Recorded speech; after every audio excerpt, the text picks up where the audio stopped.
Great, thank you. So welcome everyone, greetings from all over the world.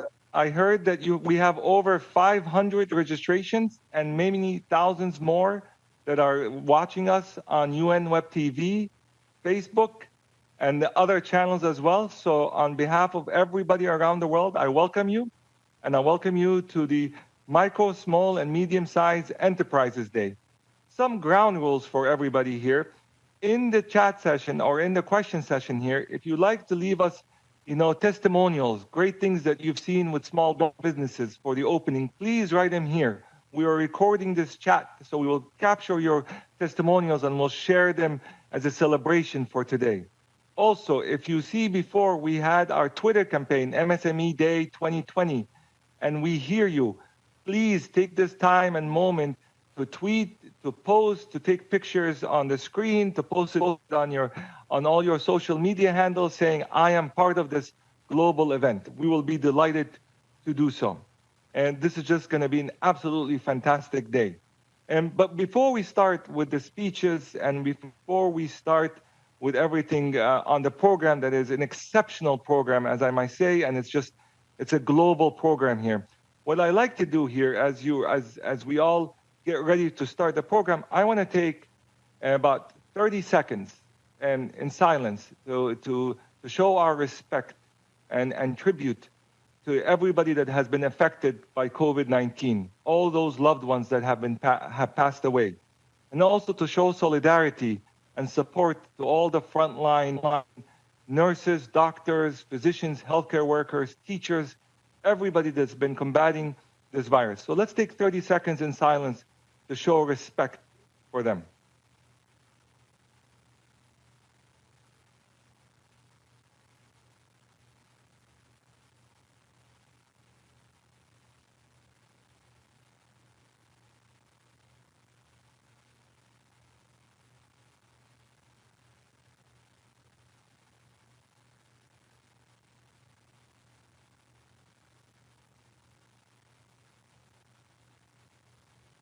Thank you very much. And we wish you all a safe journey ahead. It will not be easy, but collectively together we'll make it through. So let me now officially start the program. The title of the session today is Micro, Small, and Medium-Sized Enterprises Day, First Responders to Societal Needs. Today is 25 June 2020. I would like to read our message for the day, collectively done with our partners, and that is the Permanent Mission of Argentina, UNCTAD, DESA, the United Nations Industrial Development Organization UNIDO, and Icsb. These are all our co-organizers and hosts, and I want to send them a big thank you and gratitude. Let me now start the session by giving you a brief background. In preparing for micro, small, and medium enterprises, MSMEs 2020, we must not only recognize the necessity and power of MSMEs worldwide, but also we must capture this opportunity to really be with MSMEs. The act of being included, sitting and listening to the struggles and success stories and experiences and opportunities of MSMEs. Due to the extreme losses touching every nation and every sector of industry, there are many people without jobs who and will continue to be looking for entrepreneurship opportunities. The motivations of entrepreneurs and MSMEs can be leveraged to tackle the world's problem while helping to implement the SDGs, especially in these underperforming sectors and in social recovery. We truly believe in the power of MSMEs, and therefore our goals for the future are not just lofty ideals. Rather, these recovery goals stem from the real and tangible examples set by MSMEs worldwide as first responses to societal needs. To address these challenges, and in celebration of MSME Day on 27 June, the Permanent Mission of Argentina, UNCTAD, DESA, UNIDO, and Icsb will be holding this virtual session today, 25 June 2020. This event will bring together ministers, high-level policymakers, leadership of major international organizations, business associations, academia, and other key stakeholders in the private and public sector to contribute to a collective voice of MSME solidarity. This is the background and the mission and the vision of today's date. With that, I would like now to open up with the Secretary General opening statement for MSME Day.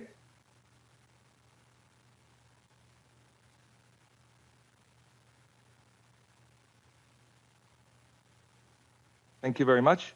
I would like to read this statement on behalf of all the co-hosts and co-organizers. As I mentioned earlier, this is one voice reading it on behalf of all of us.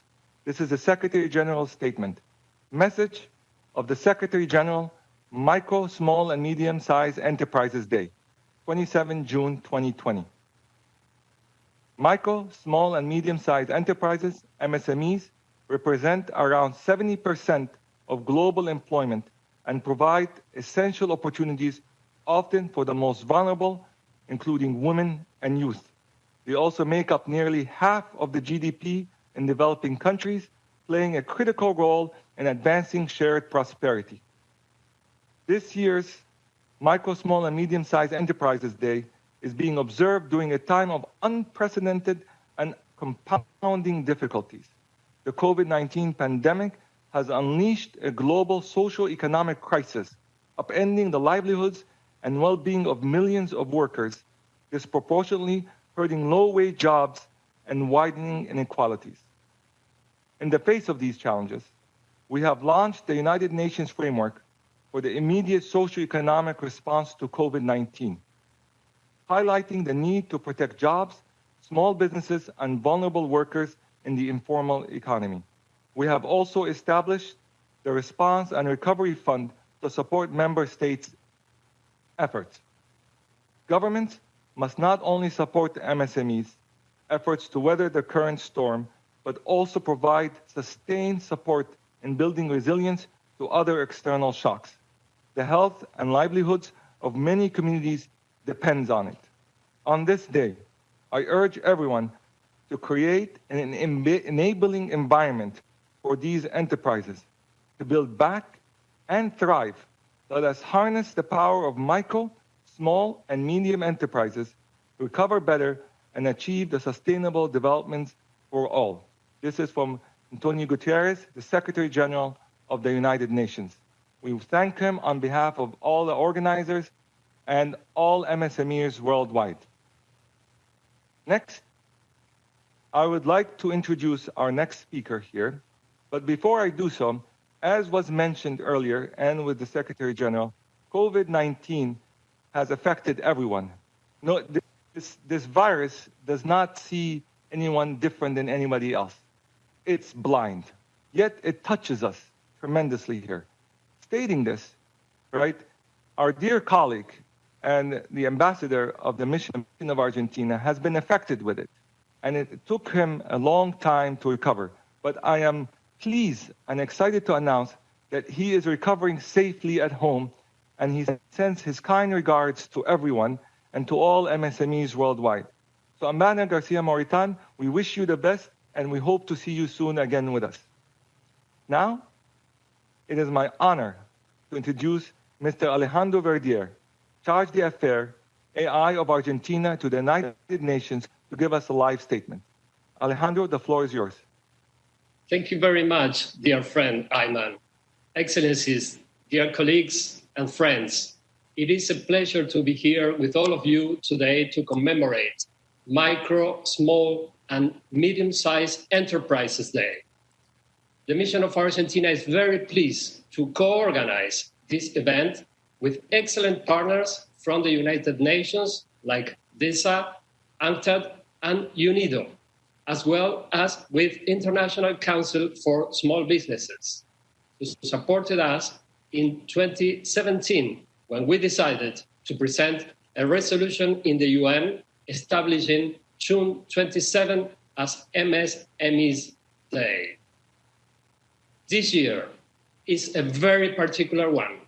We are meeting virtually instead of in person because of the pandemic.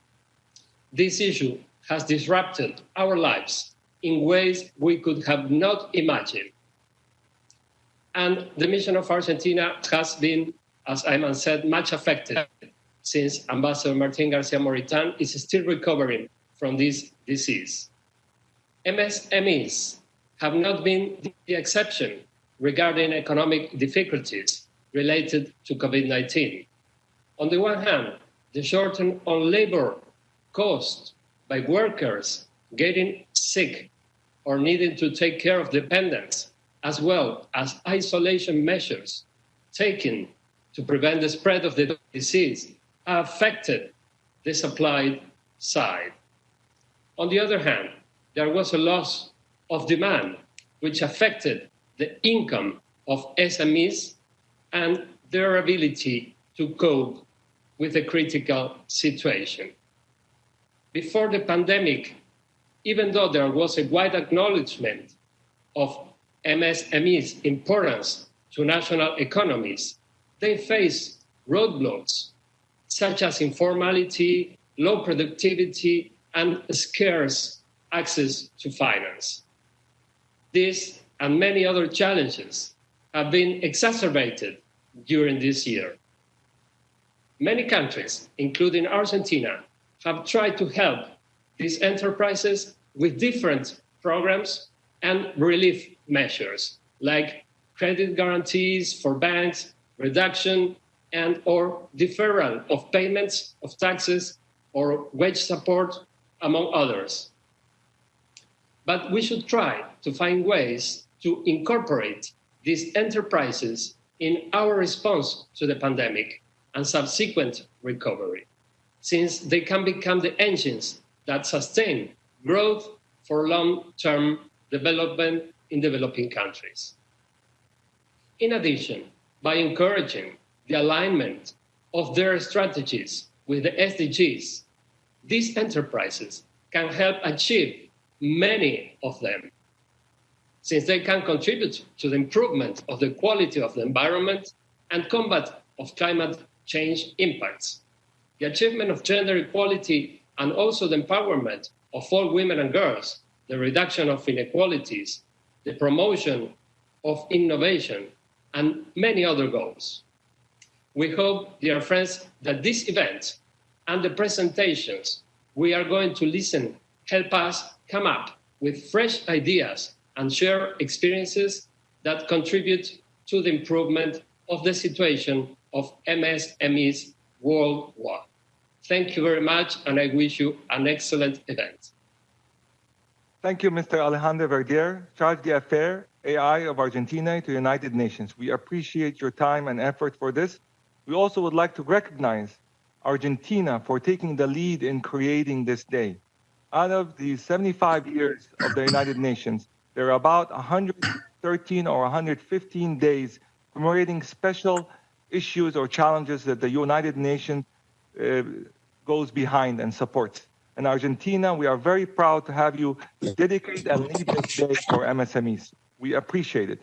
We also would like to recognize Mr. Guido Cernak, working at the Mission of Argentina, for helping put this day through all the different processes at the United Nations. We appreciate him and thank him tremendously. You will go down in history as leading this MSME Day, and the whole world would like to recognize Argentina and everybody working in the Mission of Argentina for your hard work. Thank you very much. Next, I would like to introduce the President-elect of the International Council for Small Business to introduce the following speakers. Dr. Winslow Sargent, please, the floor is yours. Good morning. Greetings, everyone. My name is Winslow Sargent, President-elect of the International Council for Small Business. We're pleased to, once again, to participate in the 4th Annual MSME Day. The next speaker is Mr. Mukisa Kituyi, Secretary General, UNCTAD. The floor is yours, Secretary General.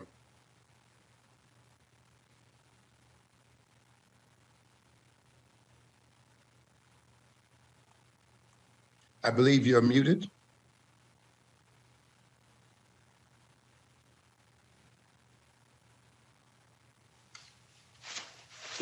You can't hear me still? Yes. Now we hear you fine. Oh, okay, thank you very much.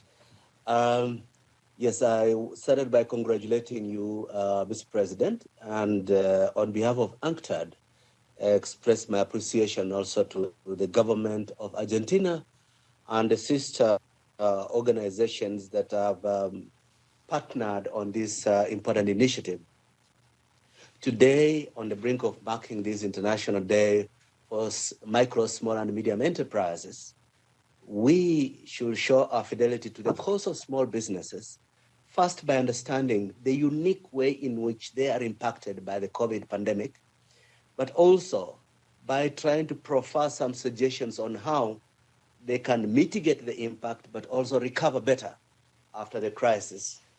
We at UNCTAD see the global impact of the COVID, not only as dramatic affecting everybody, but impacting small and medium enterprises, particularly in a uniquely hard way. For example, our World Investment Report 2020 projects that global FDI flow will decline to about 40% on average this year compared to last year. And to put this into perspective, the net effect will be that for the first time since the year 2005, global FDI will be below $1 trillion. This is, for many developing countries, vulnerable economies, it represents a very negative drain on resources and very, very, very significant impact on their livelihoods. Secondly, the challenges for small business is substantially related to pre-COVID, pre-existing conditions, which have been exacerbated by the pandemic. If you look at the last 10 years, the global recovery from the crisis of 2008 remained very soft, unequal, and insufficient. What has happened now is that even the modest gains of that soft decade have been wiped out in a period of a few months in the first half of 2020. One of the most important pre-existing conditions for small business was the new trends in international investment, which showed the shortening of value chains, higher concentration of value added, declining international investment in fiscal productive assets, driven by technology and the rise in economic nationalism and the geopolitical tensions associated with technology competitions. These not only affected global investment, but they made it very difficult for small enterprises, which typically in manufacturing sectors find a niche in global production networks. When those networks are disrupted, already major vulnerabilities are first seen in small enterprises. Secondly, in many developing countries, the largest number of small enterprises are in the service sector. Service sector, which is extremely important in most of these countries. Globally, for example, tourism may account for only 10% of global GDP. In small island developing countries, it accounts for 30%. In islands like Maldives, Grenada, and St. Kitts and Nevis, it accounts for more than 50% of GDP. So the virtual collapse of tourism, 80% decline on average, the death of the air transport industry for tourism has a major impact, not only in contracting the hospitality industry, but the most vulnerable segment to go are the small and medium enterprises, particularly those that are led by women, who usually are typical to be found in the food supply services, in the hospitality industry, last on board, first off board. Similarly, small enterprises in agriculture. From my own country, Kenya, we saw that a 3-week disruption in the flight of flowers to Europe could wipe out the life savings of small entrepreneurs who have been involved in the floriculture industry. So these are consequences that are very, very overwhelming and very personal from a lot of the vulnerable groups. How can we assist in this? First and foremost, that state stimulus programs should be modeled in such a way that they're not just responsive to the larger enterprises who have an easier fiscal address, who have easier communication with the state entities, but can also reach small and even informal enterprises where mitigating the very real challenges of livelihoods are there. Similarly, we have to understand that many small enterprises are in a uniquely vulnerable situation because whether you are running, you are a bumper tender at a petrol station, a fuel station, or you are running a small corner store with groceries, you are in the likely situation of physical contact with a lot more people than normal during lockdown. And therefore, you are more exposed to the possibilities of contracting the virus than a lot of others. So we have to see the unique need, even health-wise, of mitigating the impact on these groups. Finally, we have to prepare, if we are preparing for recovering better, we have to start addressing the challenges of resourcing in the small enterprises, inadequate policy environment for small businesses prior to the COVID, but also looking at how to shield the gains socially that were made before the crisis from being wiped out by the hostile structural reform processes that will be coming up as credit dries up and resources are targeted at areas that are more attractive to policymakers in most developing countries. Thank you very much for your attention.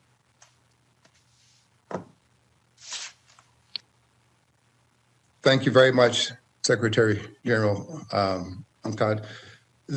Your address really highlights the fact that the challenges that MSMEs have faced is not only due to COVID. These are some challenges that have existed, and appreciate your address in just highlighting the need for policies and just for forward thinking. Next speaker is Ms. Maria Francesca Spatalisano, the Assistant Secretary General, DESA. Please, the floor is yours. Good morning and thank you. Excellencies, ladies and gentlemen, this event to observe the Micro, Small and Medium-Sized Enterprise Day is very timely. The international community is calling for urgent, targeted action to implement the ambitious 2030 Agenda for Sustainable Development and the Sustainable Development Goals. This will require the full participation of all stakeholders, including the small business enterprises. This year's observance focuses on the important topic of responding to the COVID-19 pandemic, particularly those efforts being implemented by countries to address the economic crisis, to avoid a depression, to begin a sustained economic recovery, and minimize the negative effects on livelihoods. Across the world, micro, small, and medium-sized enterprises comprise the major share of business entities. They are a major contributor to economic growth and a source of employment and livelihood opportunities, particularly for vulnerable groups of the population. They also promote innovation by providing opportunities for up-and-coming entrepreneurs to manufacture new products, boosting business competition and fueling growth.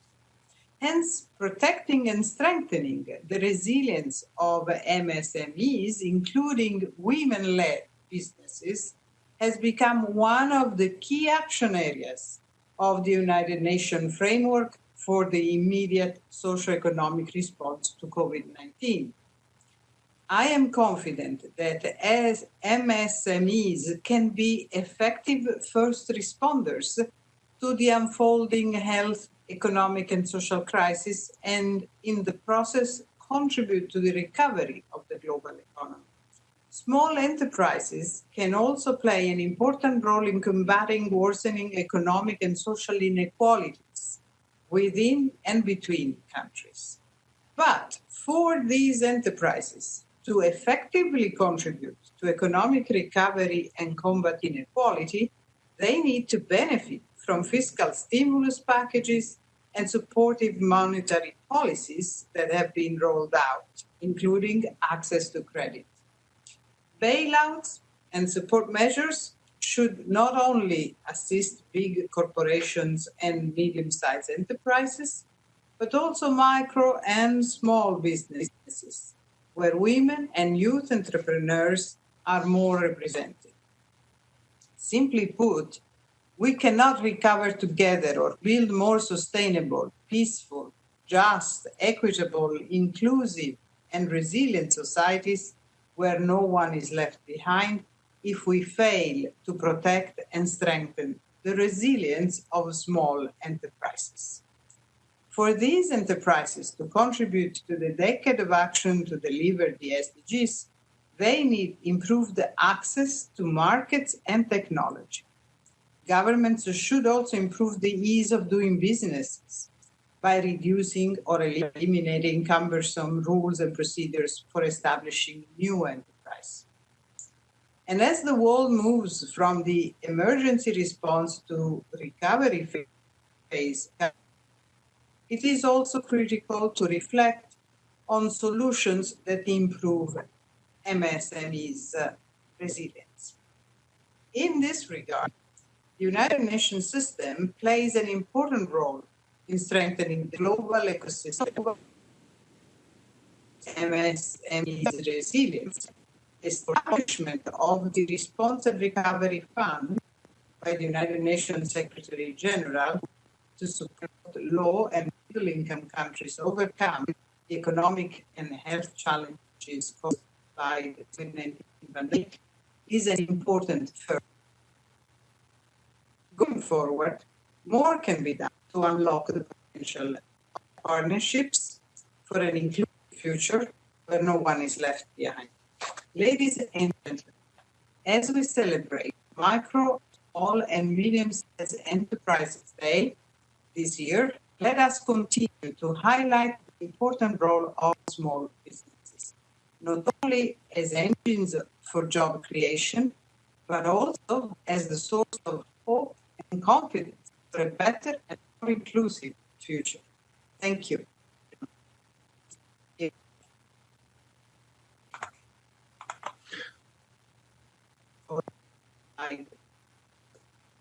Assistant Secretary General Spattasolano, thank you for those kind remarks. Partnerships are needed. We have to bring partners together for us to solve some of these. Director General Unido, please play the video.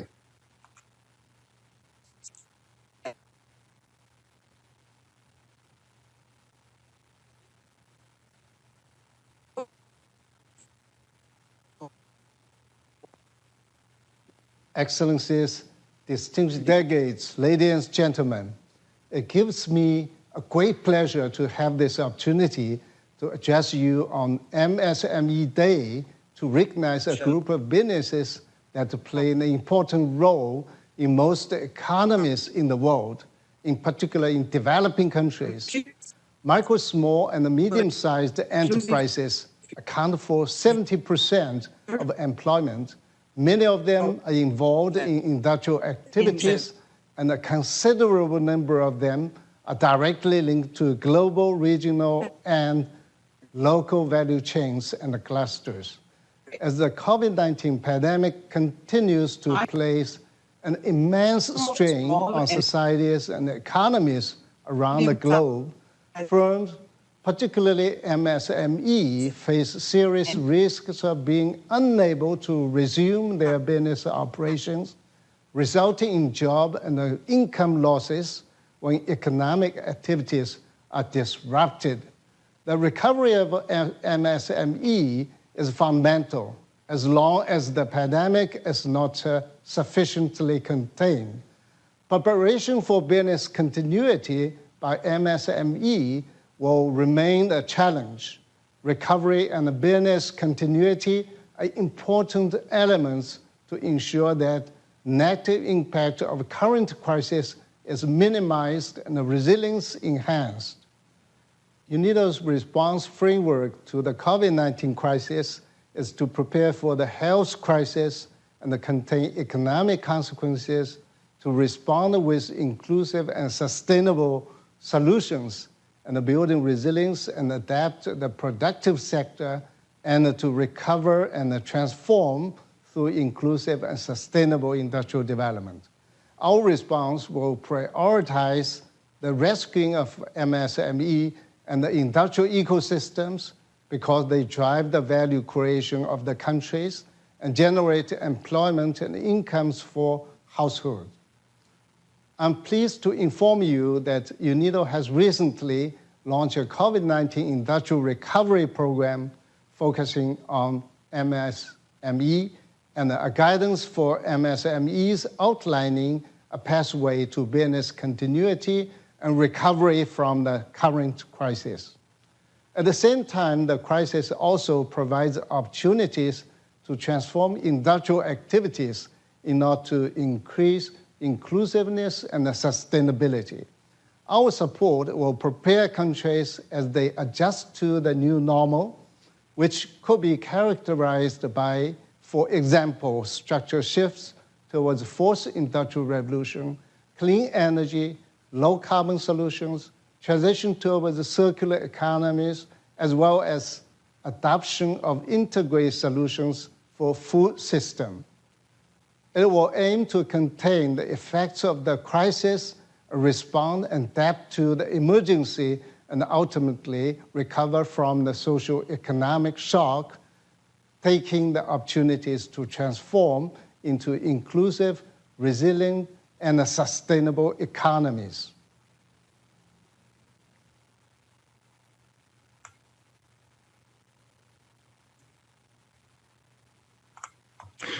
Well, thank you, Director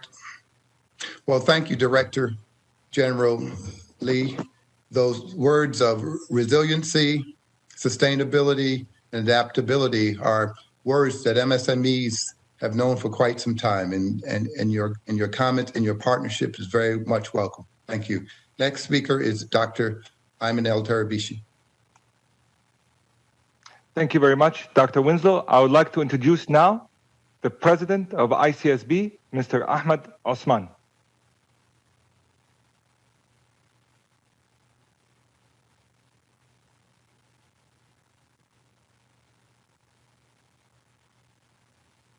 Greetings and happy MSME Day. The importance of micro, small, and medium enterprises, MSMEs, in national economies is very well known, as well as their global impact, since by number, they dominate the world business stage.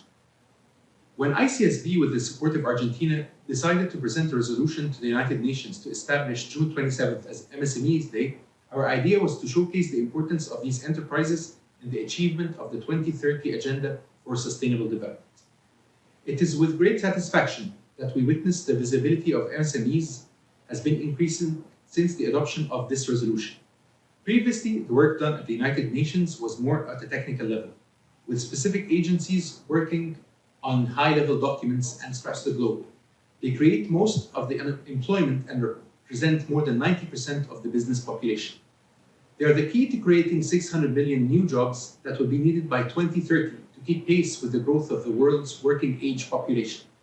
The potential impact on achieving many of the Sustainable Development Goals is much greater than their size might indicate. However, the contribution of MSMEs to sustainable development is constrained by at least 3 factors. First of all, unfavorable business environments. Secondly, inadequate access to finance. And thirdly, the barriers that face MSMEs in their potential development. Policymakers set the environment that enables entrepreneurship and a vibrant business sector to develop. Many developing countries have embarked on reforms to facilitate business development. Governments can also take measures to support innovation by MSMEs and foster their participation in the economy. One good example of such policy change is in India, where the government recently amended its public procurement policy to increase the minimum percentage of goods and services public entities must procure from small enterprises. It is also included a provision mandating that a minimum proportion of public procurement be sourced from micro and small enterprises owned by women. Well-functioning, sustainable, and resilient infrastructure is also key to business development. In the growing world of digitization, e-commerce opened new trade opportunities for MSMEs. However, many developing countries, particularly in the African continent, remain relatively underconnected to the internet and thus to e-commerce platforms.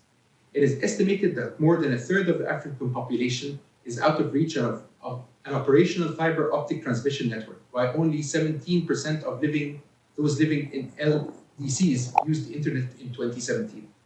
This underlines the importance of increasing investment in IT and communication technology. Secondly, bridging the financing gap. Despite some improvement, MSMEs continue to identify a lack of adequate financing as its biggest obstacle to growing their business.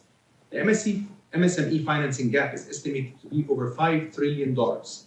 Female-owned businesses, typically smaller than those of male-owned, account for an outsized share of the financing gap, representing 28% of business establishments and 32% of the MSME financing gap. Financial constraints also prevent MSMEs from fully taking part in international trade. To bridge the MSME financing gaps, countries should consider harnessing technology, building an institutionally diversified banking sector, and designing the adequate supporting tools. Many MSMEs in sectors integral to attaining the Sustainable Development Goals, going through this global coronavirus COVID-19 pandemic, MSMEs in many sectors integral to attaining the Sustainable Development Goals have faced a lot of obstacles. Through their core business activities, MSMEs contribute to achieving Sustainable Development Goals in their own countries. Micro and small and medium enterprises often deliver water and sanitation services in many low and middle income countries. They help achieve adequate sanitation and hygiene, including those in the most vulnerable populations. In the health sectors, SMEs in the developing world produce drugs, facilitate transportation of blood, run hospitals, and provide a range of goods and services. Similarly, SMEs provide a huge range of services in the education sector in many developing countries, where investments in their competitiveness improve the quality of education and thus the human capital of the workforce. Innovative energy firms can use new technologies to improve access to modern and sustainable energy services. Moreover, competitive family firms can improve food security and reduce hunger through the sustainable use of mountain, wetland, and dryland ecosystems. Businesses are key to Sustainable Development Goals 8 and 9. By identifying which of the SDG targets SMEs can contribute to and via which channels, it is possible to illustrate the importance of these channels by Sustainable Development Goal.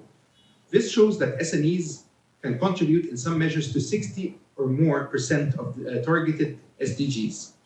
The goals affected mostly by SMEs are SDG 8, which is the promotion of sustained and inclusive and sustainable economic growth, full and productive employment, and decent work for all, which 83% of targets impacted by at least one of the 4 SME channels.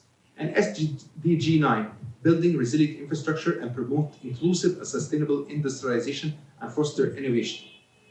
This is very important that we all consider that SMEs are very, very important to achieving the Sustainable Development Goals.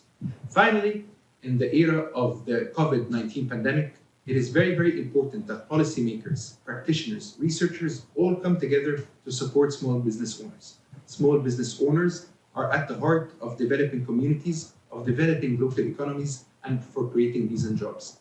In the end, I would like to thank and wish all small business owners worldwide a happy MSME. Thank you.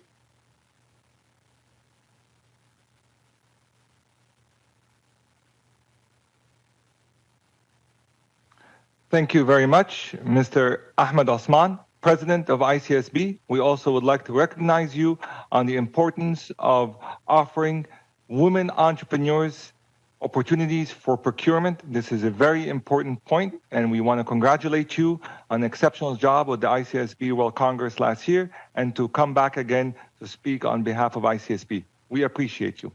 Next, it is my great honor to introduce His Excellency, Mr. Vincent Moritan, Vice President and Minister of Industry and Entrepreneurship Development of the Republic of Seychelles. The floor is yours, Your Excellency. Mr. Chairman, Excellencies, Secretary General of UNCTAD, distinguished delegates, ladies and gentlemen, greetings from the Seychelles. It is an honor for us to participate in such an august event to mark the International Day of the MSME, especially in a year where MSMEs throughout the world have been greatly affected by COVID-19.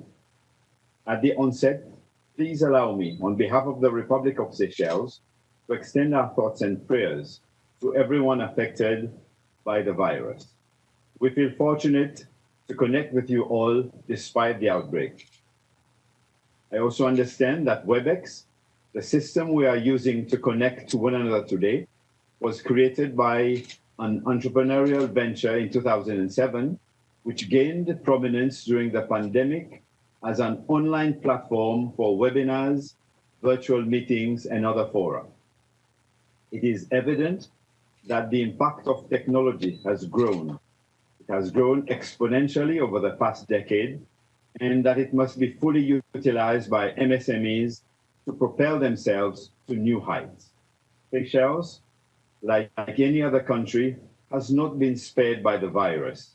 At the outset of the pandemic, our public health authorities put in place the necessary preventive measures to control its spread. This was made possible through a nationwide effort and drive by the government with the support of the trust and cooperation from the private sector, civil society, religious organizations, the general population, as well as regional and international organizations. From a health perspective, we are recuperating. From an economic standpoint, however, like many other jurisdictions, we are still suffering. More so because as a small island nation, our economy is heavily reliant on tourism. Although the Seychelles International Airport will be reopening next month, it is still too early to predict new travel trends. This is due to the fact that many countries remain on lockdown and we are unsure when tourists will travel to our shores.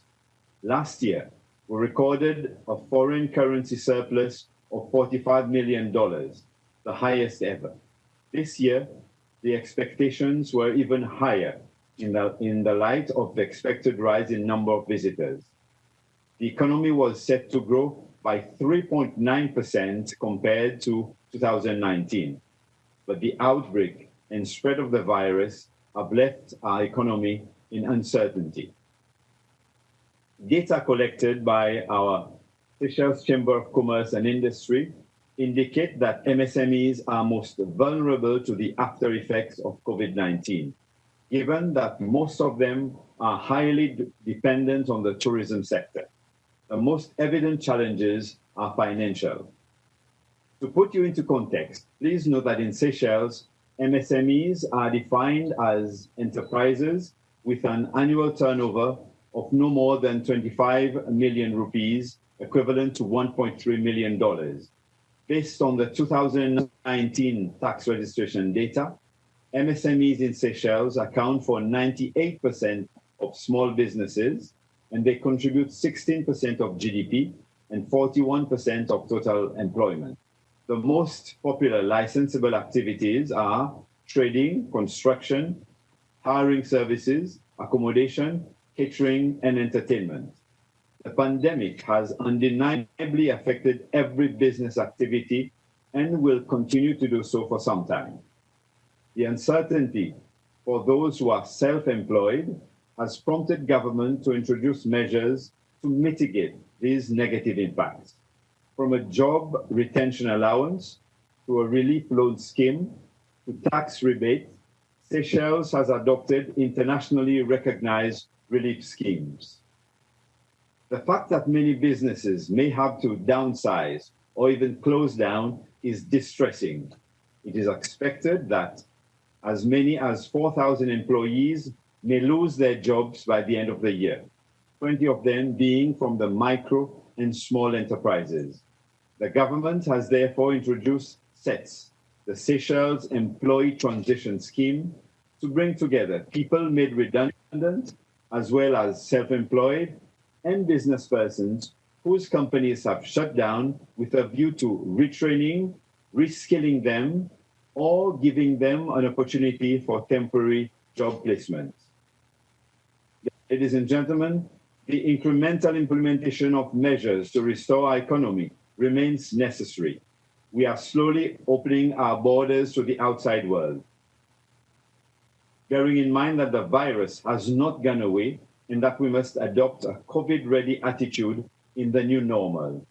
Seychelles is systematically reshaping its entrepreneurial landscape against this background, but with ambitious and realistic approaches.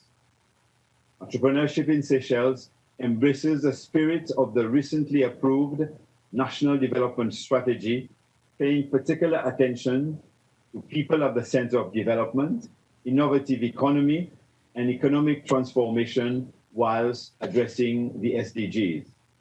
To that end, in early 2019, the Department of Industry and Entrepreneurship Development requested UNCTAD to assist in establishing the Seychelles Entrepreneurship Policy Framework.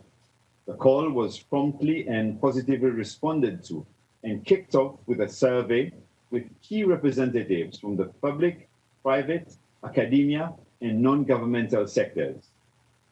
To provide further in-depth consultation, representatives of government and other stakeholders were invited to attend a consultative workshop to prepare for the investment of the policy review in Seychelles and remove obstacles to investment and fostering entrepreneurship development.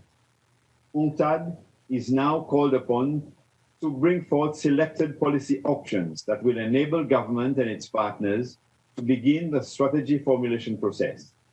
Additionally, with the support of UNCTAD again, Seychelles has secured Empretec. Together with SETS, Empretec, once the necessary funding will have been acquired, can bring many opportunities for both entrepreneurs and intrapreneurs. These efforts will inculcate an entrepreneurial spirit within our people, particularly the youth. Ladies and gentlemen, I would like to take the opportunity to express our gratitude to UNCTAD for providing Seychelles with their time, skills, and knowledge to help us identify the opportunities that exist for entrepreneurs, the challenges that entrepreneurs face, help devise a framework for entrepreneurship policy for our future generation. Your patience and determination during this time will help Seychelles overcome future calamities. I hope that your discussions will be fruitful and that it will give us all an opportunity to build back better through promoting inclusion and solidarity. I thank you for your attention.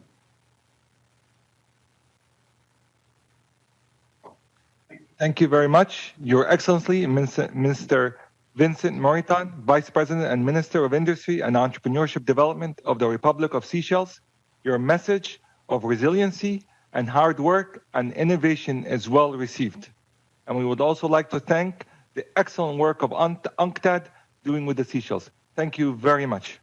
Next, it is my great honor and pleasure to introduce Her Excellency Dr. Hala El Sayed, Minister of Planning and Economic Development, Arab Republic of Egypt.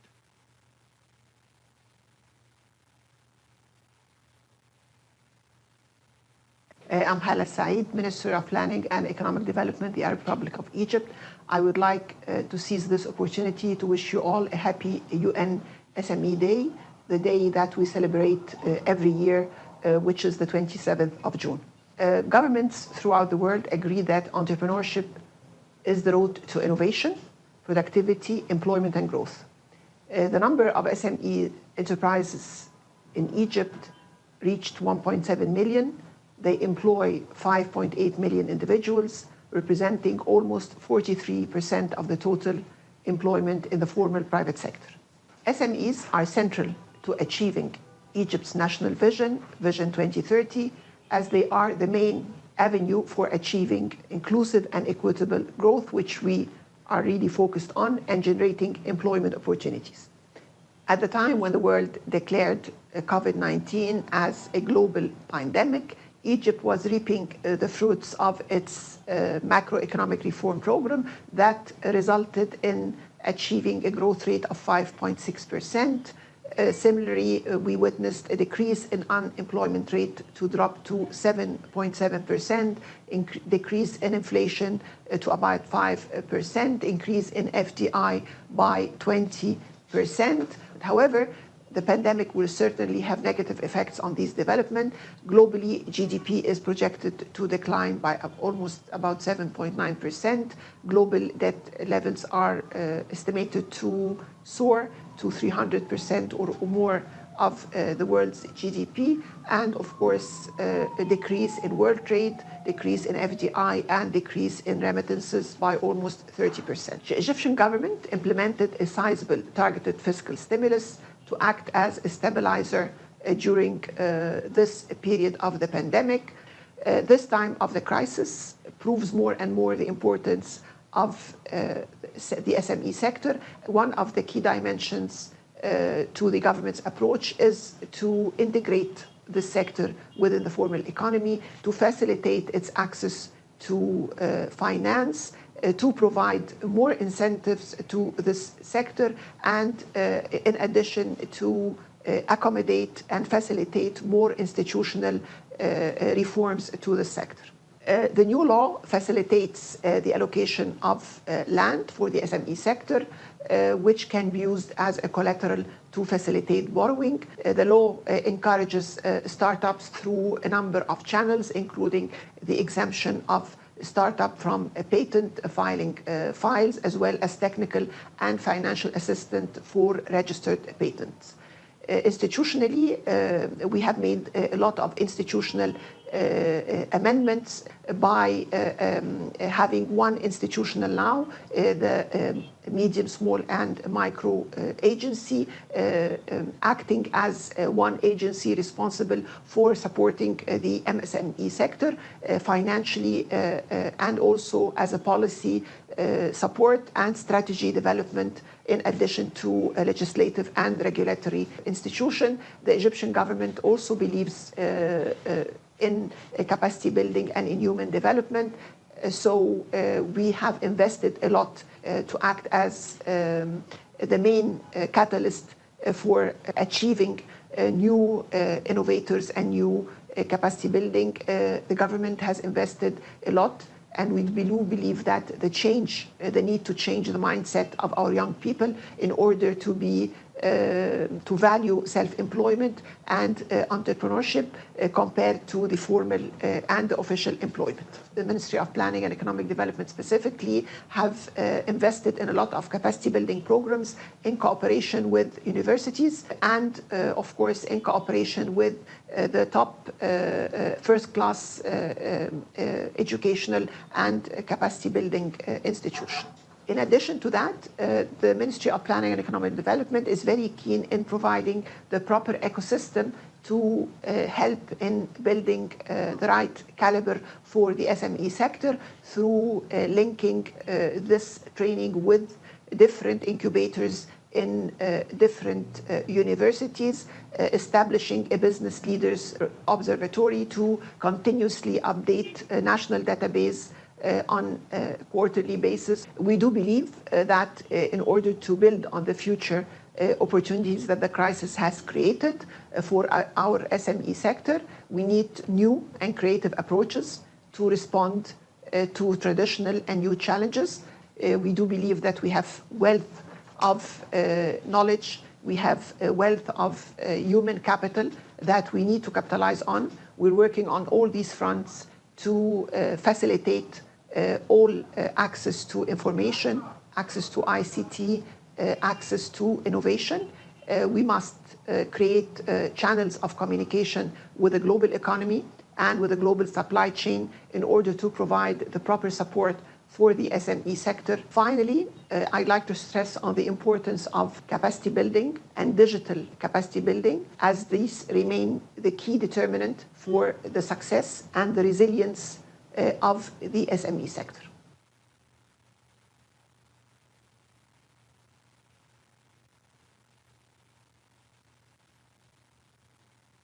I would like to thank Her Excellency, Dr. Hala Al Sayed, Minister of Planning and Economic Development. Your message is clear about the importance of capacity and human development. It has to be an actual inclusive ecosystem. We recognize the importance of public and private and education all working together. We also would like to acknowledge the excellent work our colleagues are doing in Egypt, including the American University of Cairo and Tibet. Well done, everybody. With that, I would like to also now share the floor with Dr. Winslow Sargent. The floor is yours. Thank you, Dr. El Tarabishi. The next speaker is His Excellency Sultan bin Saeed Al Mansouri, Minister of Economy, United Arab Emirates.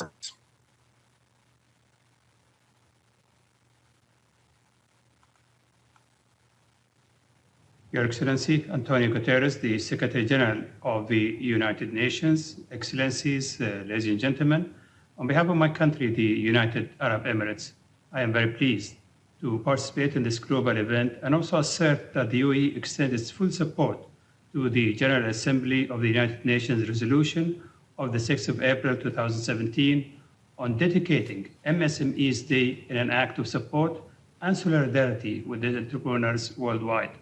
As the world continues to combat the COVID-19 for months now, with enormous impact on health and global economy, governments all over the world continue to struggle to combat the virus and its negative impact, with approximately $8 trillion thus far, with emphasis on supporting MSMEs as they represent the backbone of the national and global economies. In the UAE, the government was among the first countries in the world to quickly launch two stimulus economic packages worth around $77 billion, in addition to the economic stimulus packages on the local levels. The MSMEs is a highly important sector in the UAE economy, and it represents almost 98% of the total registered companies. The UAE government is committed to maintain the UAE as a highly attractive global hub for entrepreneurship. Now, despite the economic challenges that the world is currently facing because of the COVID-19, we must unite in efforts and coordinations to combat this virus and to expedite our economic and trade cooperation. The UAE proposes focusing on the following steps for the way forward. Number one, the global economy needs to be transformed into digital economy as soon as possible, and also to facilitate trade with the least possible obstacles. Number two, there is an urgent need for reassessment of the currently applied global supply chain system and also provide a better and more pragmatic model. Number three, the new model to support and finance MSMEs is highly needed during this crisis, but also in the future. I want to thank you, and I wish your conference all success.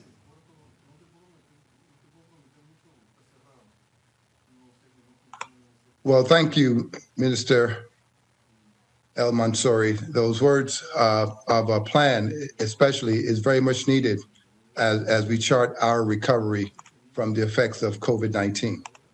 Next speaker, His Excellency, Mr. Teton Masduki, Minister of Cooperation and SMEs, Indonesia.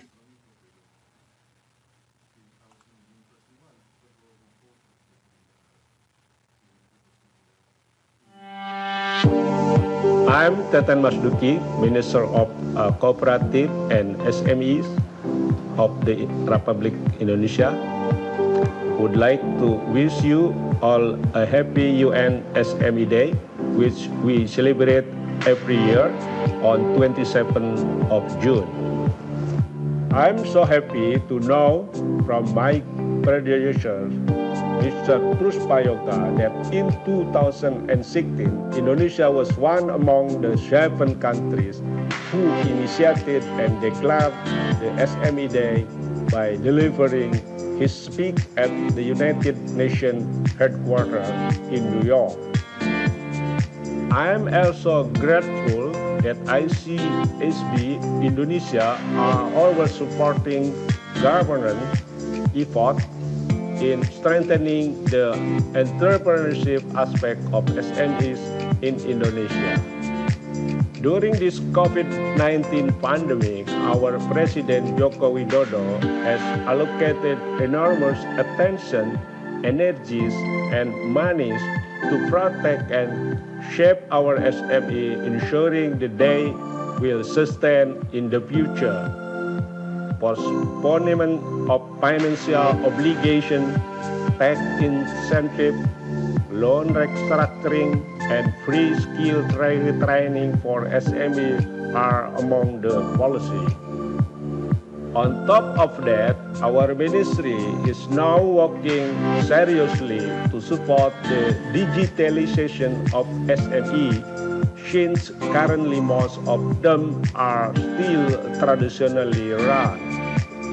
We are fully aware that COVID-19 pandemic is a serious yet painful wake-up call for all SMEs to make speedy transformation. One of them is by being more digitalized in running their business. Apart from that, we are lucky that Indonesia already has 5 unicorns, a country with the largest number of unicorns within ASEAN region. They are Gojek, Tokopedia, Traveloka, Bukalapak, and OVO. I believe that synergy between this unicorn along with other online platforms and millions of SMEs will truly empower the economy engine, both for local and international market. I'm also very confident that the Indonesian millennials are our real creative, innovative, and entrepreneurial asset that define the future of the nation. I'm so excited and proud to inform you that in 2030, Indonesia will reach the peak of its demographic bonus, the same year that United Nations has projected to be the ultimate year of Sustainable Development Goal or SDG. By aligning and integrating those two events, demographic bonus of Indonesia and 17 principles of UN SDG, I have my personal confidence that we will be able to achieve the golden era of Indonesian SME in 2030. Indonesia SMEs invite you from all over the world to welcome the new World SME Decade into the glorious year of 2030. Let us collaborate more closely with the United Nations and Icsb Worldwide Network. I wish you all the very best. Thank you.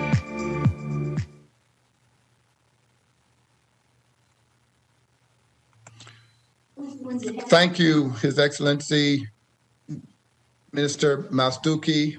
We appreciate the leadership of the permanent mission of Indonesia to the UN and the work that you're doing, especially around MSMEs and the unicorns. You've shown that success can be had and look forward to seeing more successes from Indonesia. Next speaker is His Excellency Prince Constantine van Orange, leader of TechLeap.nl, the Netherlands.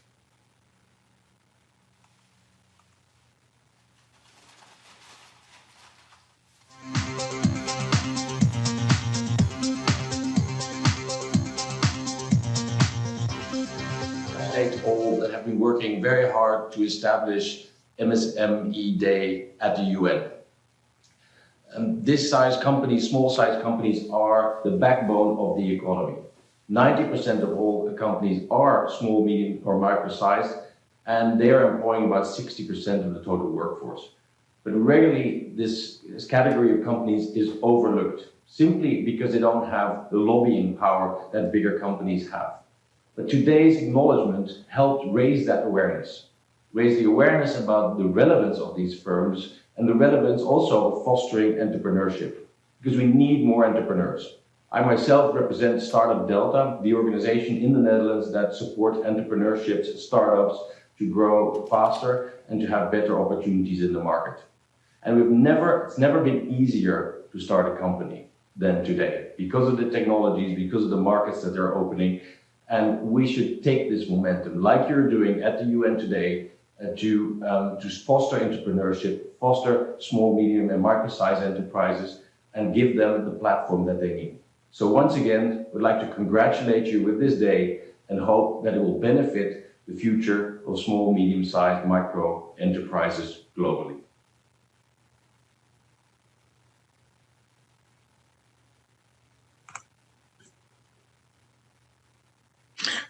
Thank you, Prince Constantine. Thank you for those words. Thank you for the work that you've done with not only with TechLeap.nl, but with Startup Delta and the work that is coming out of the Netherlands. Your leadership and your attention to the MSME sector speaks to the importance of the contribution of entrepreneurs and startups. I will now pass back the baton to Dr. Ayman El-Tarabishi. Thank you very much, Dr. Winslow. And with that, I want to thank all the speakers that went before us here. A big, heartfelt thank you. And finally, we have to also thank the following.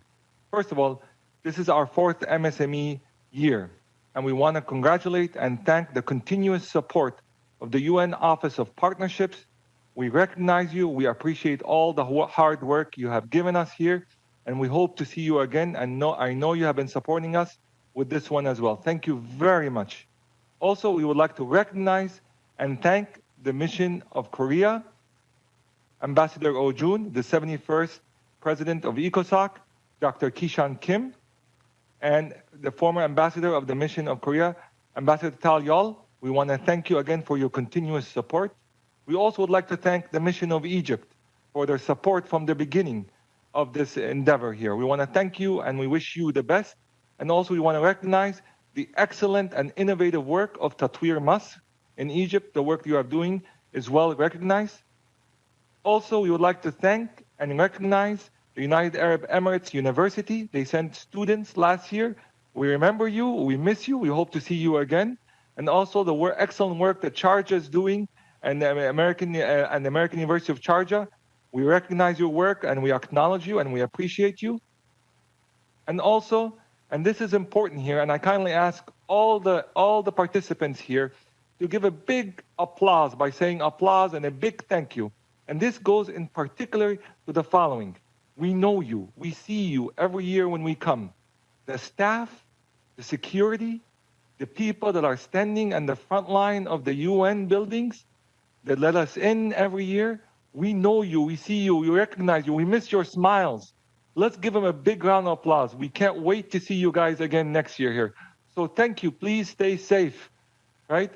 And then finally, we want to thank everybody, every single micro, small, and medium-sized enterprise, from the Seychelles to Egypt to around the world. We recognize you. Once we finish today, I want you to all go online or to go out physically, but with physical distance, and buy something from a micro business. Buy something from a small business and say, Happy MSME Day, and then tell them what it's all about. That's what it's all about. It's about humanity and MSMEs. With that, we end the opening session. I am honored and delighted to hand over for session number 1, right? And it's called, the session title is Leveraging MSMEs as Change Makers and First Responders to Societal Needs. It is moderated by my dear colleagues, right? Dr. Tatiana Krylova, Head of an Enterprise Branch, Division and Investment and Enterprise, UNCTAD in Geneva. And we want to thank her for staying up late so many days trying to put this program together. Amazing work, Tatiana. And also my dear colleague and friend, Ms. Chantal Line-Carpentier, Head of UNCTAD Office in New York. Thank you. Without your collaboration, this would have been more difficult. We want to thank you both. You guys are incredible. And we hand it from Icsb to UNCTAD. With that, I want to thank you all, and I see you soon. Thank you, Ayman. Thank you for such a warm introduction. Excellencies, distinguished speakers and panelists, ladies and gentlemen, good morning and good afternoon to all of you. My name is Tatiana Krylova. I'm Head of Enterprise Branch at UNCTAD. I'm very pleased to invite you to our first discussion panel titled, as Ayman said, Leveraging MSMEs as Change Makers and First Responders to Societal Needs. Together with my colleague Chantal Carpentier, Head of UNCTAD Office in New York, we will moderate this panel. Ladies and gentlemen, the advancing contours of pandemic COVID-19 are set to cause the steepest global economic pullback without modern parallel, and a sharp adverse thrust on swaths of micro, small, and medium-sized businesses, which provide jobs to about 65–80% of the global workforce. Trapped in the economic stagnation due to the great lockdown, MSMEs are the most vulnerable within the private sector. They account for a major share of players in sectors most affected by isolation measures, as was mentioned earlier, such as, for example, catering, tourism, and entertainment. Compared with large firms, MSMEs have fewer resources and low capacities to cope with the abrupt economic shocks. And of course, MSMEs normally do not have diversified business, markets, and external sources to leverage in the face of crisis. However, while the crisis exposed and deepened pre-crisis fragilities in the SME sector, it also provides an unprecedented opportunity to emerge with a better set of policies and measures for MSME promotion than existed prior to the pandemic. In this respect, UNCTAD can add value to many efforts of its member states on promoting development-oriented entrepreneurship policies based on what we call EPF, Entrepreneurship Policy Framework, which helps many countries to identify, formulate, implement, and assess policies on entrepreneurship and MSME promotion.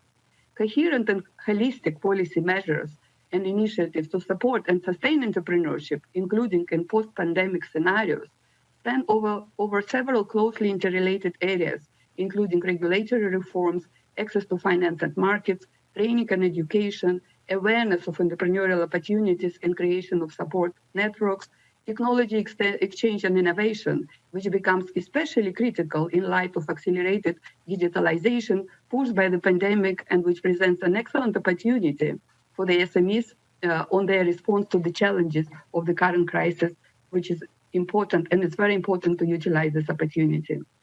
Micro and small enterprises will need extensive business management skills and human resources support to cope with the challenges unknown and not expected before the pandemic crisis. In this regard, our Emprotect program, which already was kindly mentioned by Vice President of Seychelles, based on a behavior approach towards unleashing entrepreneurial potential, which is implemented by UNCTAD in about 50 countries, it could be a powerful tool to boost entrepreneurship spirit and capacity of many in need. So the panel is structured in a way to enable us to discuss issues and share experiences of the MSME search, considering these key interrelated policy elements and that have a highest impact on MSME development, thus enabling them to create change and respond to societal needs to ensure and enhance their contribution to the Sustainable Development Goal implementation, to facilitate inclusive business and empower most vulnerable groups of population, such as youth, women, migrants, and the poor, leaving no one behind. With more than 2/3 of the global population employed by MSMEs, the unprecedented outbreak has vividly shown how tightly their activities are woven into the economic and social fabric of the world, and therefore how fundamental is their role in social and economic resurgence. Concerted and coordinated efforts at all levels and of all relevant stakeholders and quick action in their favor is critical to enable them to play that role. In this regard, I'm really very pleased to announce launch of a new project on global response to post-COVID-19 economic resurgence through the MSME-driven growth in developing countries and economies in transition. The project is implemented with the financial support of the UN Development Account and is built on cooperation of UNCTAD with DESA and all UN regional commissions such as ECE, ESQA, ECLAC, ECA, and ESCAP. So discussions today provide us with an opportunity to have an intermediate impact assessment of the disruption that could lead to a tailored set of policies and practices for immediate basic reopening measures for small business owners and also to facilitate inclusive resurgence, avoid a prolonged economic collapse, and also develop a longer-term social and economic recovery strategy where the MSMEs play a central role. So the panel brings together policymakers, international organizations, and also entrepreneurs from different parts of the world to address three main questions. What are the daunting challenges faced by MSMEs worldwide, especially those in developing countries? What to do to help them to survive during the pandemic? And also, what is also very important, what to do to make them thrive in the COVID-19 era. So with this, I would like to proceed with our panel discussion and give the screen to our first speaker, Mr. Laihi Chia, Director of the Department of Small and Medium Enterprises, General Department of Small and Medium Enterprises and Handicraft, Ministry of Industry, Science, Technology and Innovation from Cambodia. Please put on the video. Distinguished guests, ladies and gentlemen, on behalf of His Excellency Ketisithabandit Chom Prasad, Senior Minister, Minister of Industry, Science, Technology and Innovation, I am very honored to join this event today, which is timely and important at this difficult time when the world is still faced with the challenges of the COVID-19 pandemic. Micro, small and medium enterprises are strategically important for economic growth in developing countries such as Cambodia. MSME provide over 70% job and contribute to GDP around 58% of Cambodia in 2018. Supporting MSME is not highly relevant with economic growth and sustainable development of the country. It is also critical to ensure income and livelihood resources of the vulnerable group of people, especially women and youth. The majority of MSME in Cambodia concentrate their business in the manufacturing, tourism, retail and service sector that are highly vulnerable to shock brought by the COVID-19 pandemic, which has affected continuously of MSME from both demand and supply side. From the demand side, for example, the lockdown and the international travel ban imposed internationally to curb the spread of the virus has resulted in the substantial reduction of tourism arriving in Cambodia in 2020. Likewise, it has also brought disruption at the supply side, stopping timely provision of raw material for apparel, footwear, and garment manufacturing factory. Facing the challenge, it is sad to note that a number of MSME were forced to close temporarily. To support business continuity of MSME, the government of Cambodia has launched very effective measures. This included the deployment of stimulus measure of around $2 billion USD that provide low interest loan, tax relief, MSME, and other related issues, direct cost support to the employee. This measure would not only support MSME during the emergency response faced to COVID-19 pandemic, it is also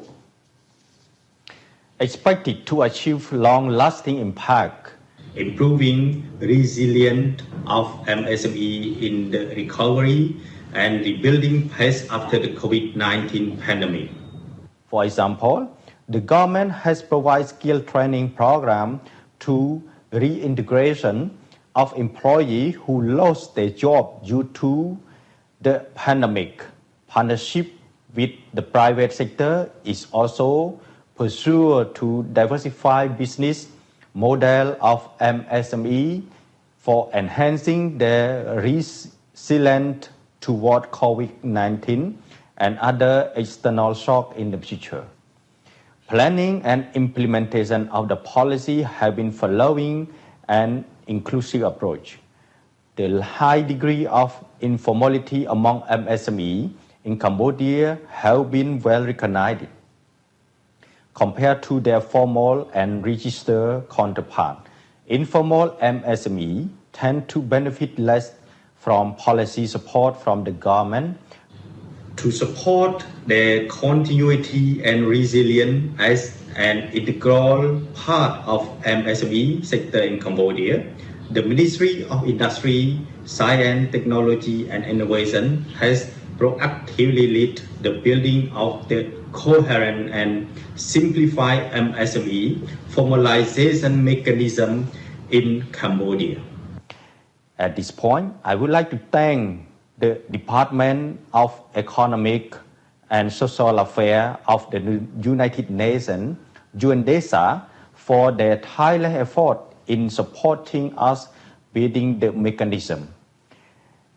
Thanks to the support of UNDESA, the mechanism has been established and policy guideline was published, which provided a clear roadmap for MSME entrepreneurs on steps and requirements needed to register business efficiency. I believe the policy guideline would contribute pivotally to improving policy environment for MSME growth in Cambodia. Ladies and gentlemen, one lesson learned from the COVID-19 crisis could be that the virus knows no border. The world needs solidarity to work together and protect MSME, jobs, as well as hard-won progress towards sustainable development. This is the relevant to developing countries like Cambodia as to developing economy. The Ministry of Industry, Science, Technology and Innovation, Cambodia, would embrace partnership of every kind of international organization and national partner to further improve policy environment for doing business in Cambodia and jointly support contribution of MSME in Cambodia to the resurgence of economic growth and sustainable development after the pandemic. I would like to wish the event a smooth success, and I look forward to continue partnership and getting in touch with you after the event. Thank you. Thank you, Mr. Chair, for your insightful perspective of SME research in Cambodia. Thank you very much for your contribution and useful presentation.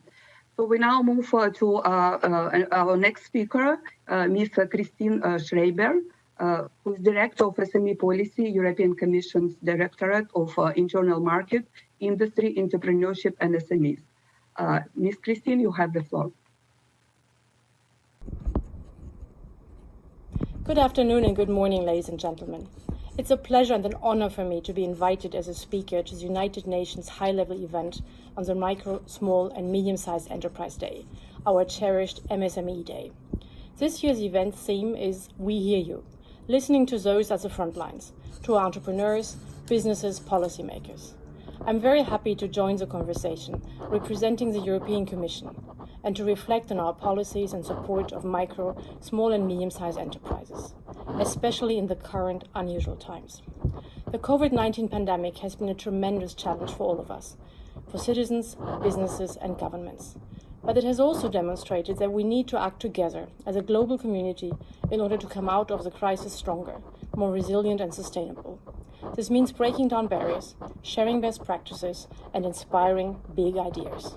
It also means involving all elements of our society and economy in the recovery process.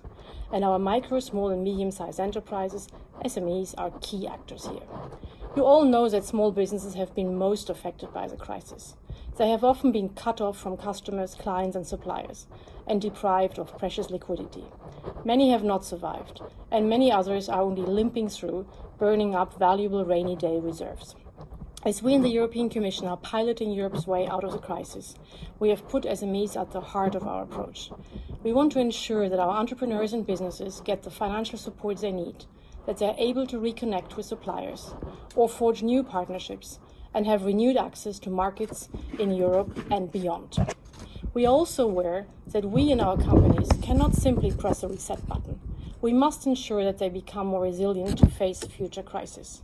This means adapting to the digital technologies that have proven so essential in the last months, having access to talent and skills, functioning freely as part of ecosystems and value chains, within and across borders. Getting SMEs the right support means that we will not just bounce back from the crisis, we will be able to bounce forward. But it's also clearer than ever that we need to move to a more environmental, social, and economically sustainable business model. The EU is deeply committed to the 2015 Sustainable Development Goals, the SDGs. We are implementing these goals across EU policies, both internally, through the Green Deal, our Circular Economy Action Plan, our industrial and SME strategies, and our Gender Equality Strategy, and externally, in our trade and development actions. The EU is moving ahead on these goals. On Monday, Eurostat, our statistical office, issued a report showing that we have made progress in most areas, but we still have some more work to do in some other areas, such as climate neutrality and gender equality. We are honest about this, and this is why we have prioritized actions in these areas. The sustainability transition is not just the responsibility of public actors and policymakers. It is about actions by everyone, including citizens and businesses. Climate change and the waste of natural resources are issues that affect all of us. We must therefore take a collective approach. SMEs are a leading actor in delivering on the Sustainable Development Goals. In Europe, as in many other parts of the world, they represent 99.8% of all companies in the non-financial sector. They employ around 100 million people and account for more than half of the EU's GDP. Beyond this, SMEs play an important role in local communities across Europe, including in remote and rural areas. Quite a few of them are among the most dynamic, innovative, and forward-looking businesses, already developing environmentally sustainable business practices, products, and services, and many of them receive support from the EU and advice in doing so. Since SMEs are embedded in every region, in every ecosystem, and in every value chain, they help spread innovation and best sustainable practices throughout the world. Combined with a capacity to provide jobs, social security, and training, this helps to remove barriers to delivering the SDGs. Nevertheless, even before the crisis started, our SMEs were already facing many barriers to their full potential.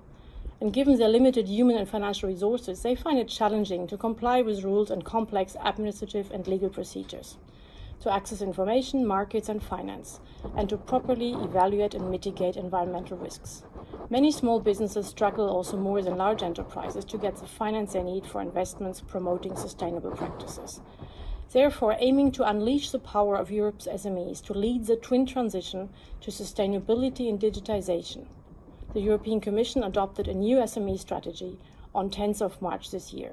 It covers all types of Europe's 25 million SMEs, ranging from innovative startups to the traditional bakery, and proposes actions under 3 different pillars: capacity building, reducing regulatory burden, and improving access to finance. The crisis has actually made the strategy more relevant than ever. It will be a key tool for post-crisis recovery of the European economy, which will reflect Europe's commitments to the SDGs and thus be green and social and exploit the opportunities of digitalization in the best possible way.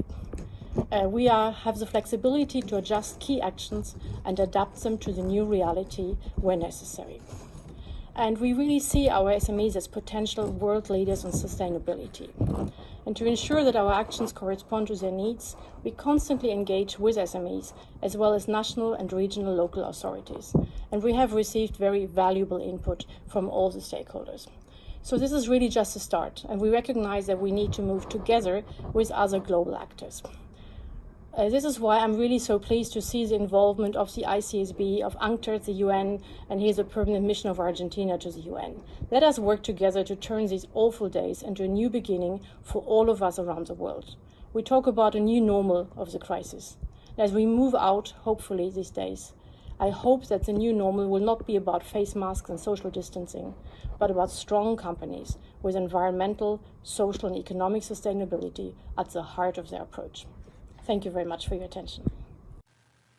The European Union, and of course we have a lot of a lot of opportunities to cooperate, particularly the areas that you mentioned, in the policy, regulatory development, and capacity building, access to finance.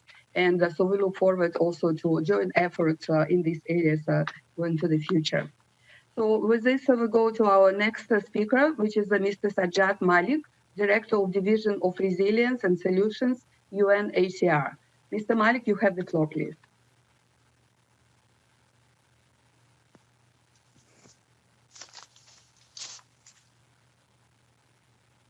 Thank you very much. It is with great pleasure that I'm participating in this virtual panel discussion to celebrate Micro, Small, and Medium-Sized Enterprise Day. I want to emphasize the critical role played by the entrepreneurships and MSMEs in enabling refugees to become self-reliant, take care of themselves and their families, avoid dependencies, negative coping mechanisms, and meaningfully contribute to the communities that so generously host them. Supporting refugees' economies in economic inclusion is especially important given that an unprecedented nearly 80 million are now forcibly displaced.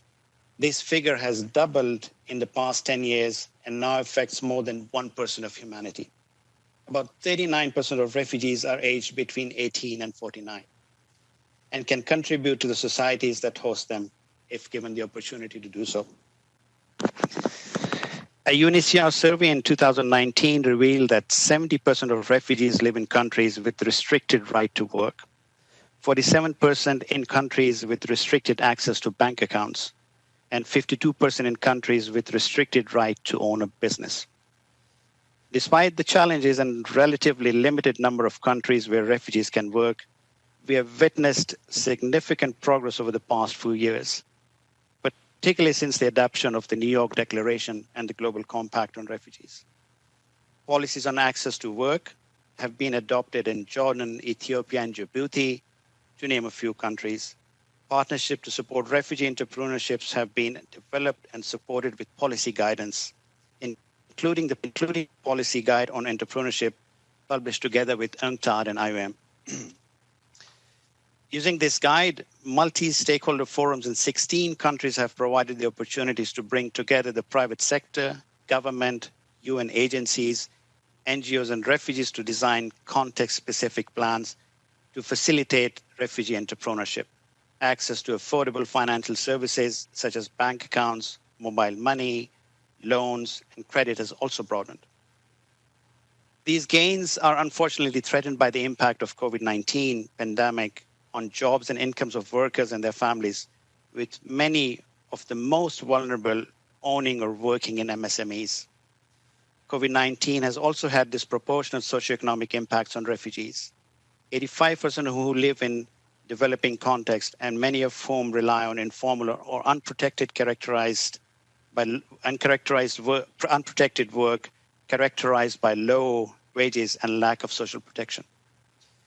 Many refugees have seen the business they run or work for, often MSMEs, forced to close. As a result, many are unable to meet their basic needs, unable to pay rents, the threat of evictions, and the use of negative coping mechanisms. Millions of refugees have asked for urgent financial assistance to cover their daily basic needs. Despite these dire situations, we have also been encouraged by emerging good practices. UNHCR has been working alongside partners to enhance inclusion and access of refugees to entrepreneurship opportunities and related services and programs.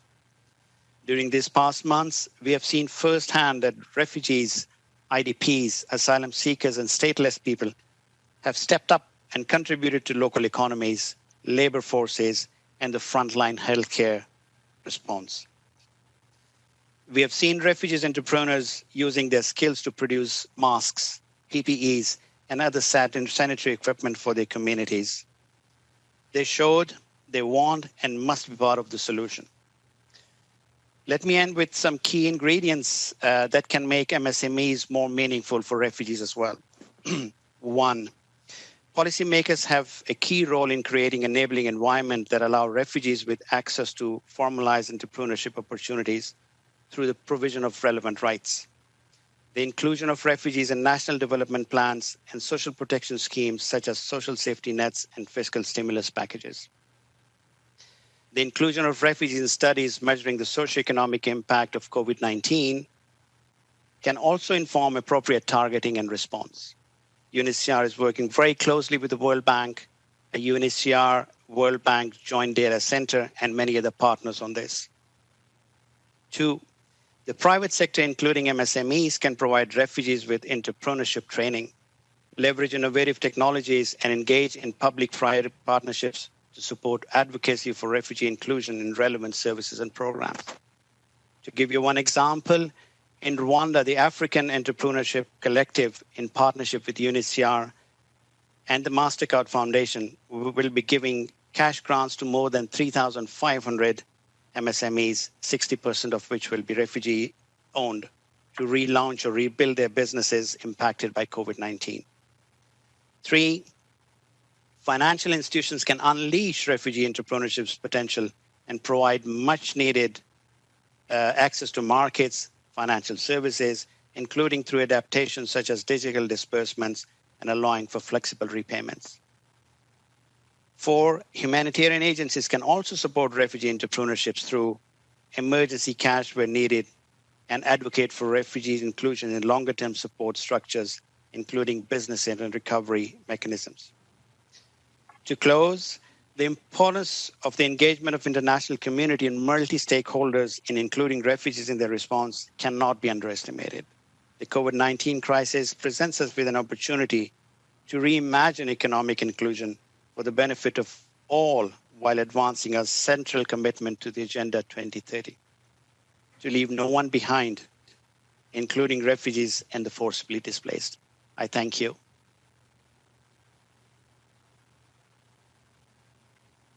Thank you, Mr. Malik, for your insightful contribution to the role of entrepreneurship and addressing issues of migration. And on this occasion, I would really like to thank you as well as IOM on this cooperation that we have on development of the policy guide on entrepreneurship and migration and its implementation in some of the countries. Thank you so much.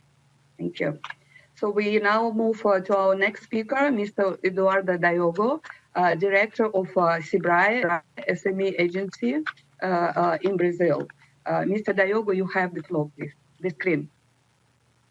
Ladies and gentlemen, I express my gratitude and appreciation to each one of you who is responsible for having Shibrai here today in such a relevant and auspicious meeting that celebrates not only the SME Day, but also the ingenuity of all entrepreneurs who never whatsoever give up. To the United Nations, specifically to UNCTAD, so I refer to the head of Enterprise Branch, Division, Investment and Enterprise, Mrs. Tatiana Krylova. It is a pleasure also to encounter my friend, Dr. Ayman El-Tarabash here. We are all living in a world that loses job positions by the millions every week. So the vital role of entrepreneurship can be better understood by each and every one of us every single day. Explorers who grasp that not to change equals slow death. Trailblazers who have the willingness to, and I paraphrase, trade cold comfort for change and so exchange a leading role in a cage for a walk on part in the war. The war of surviving, and I'm talking broadly, will always be a work in progress. And it demands many outstanding traits. Among them, self-reliance, resourceful self-reliance, introspection, eagerness, fellowship, resilience, and people anything. Help them.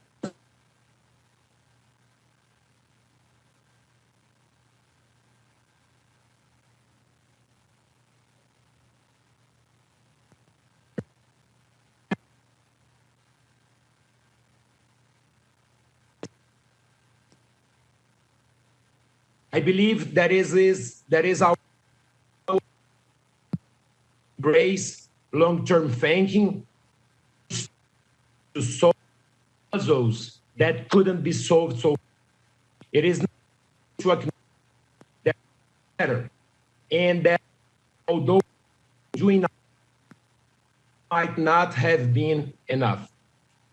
It's possible, as Albert Einstein said, and I quote, once we accept limits, go beyond them.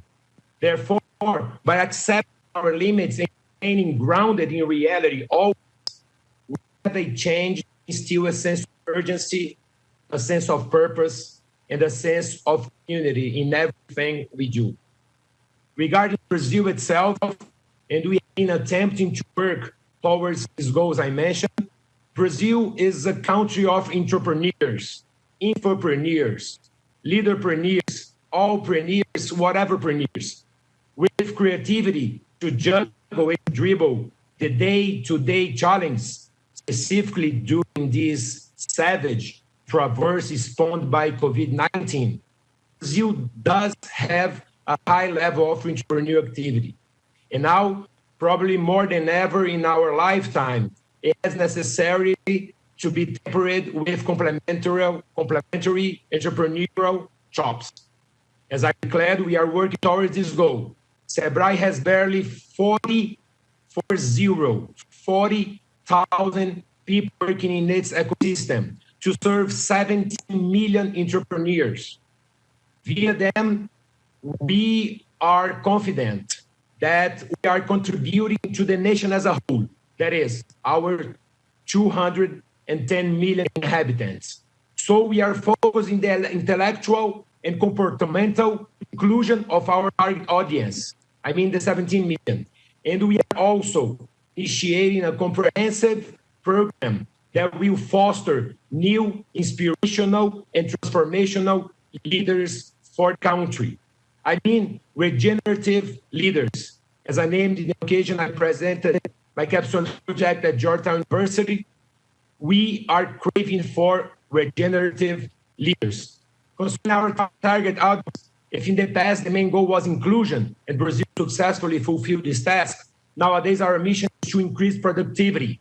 As our Deputy Minister of Economy, Carlos da Costa, frequently states, if SMEs productivity grows to a level parallel to most OECD countries, the Brazilian economy will benefit amazingly from it, since our GDP could be boosted by a 4% growth annually.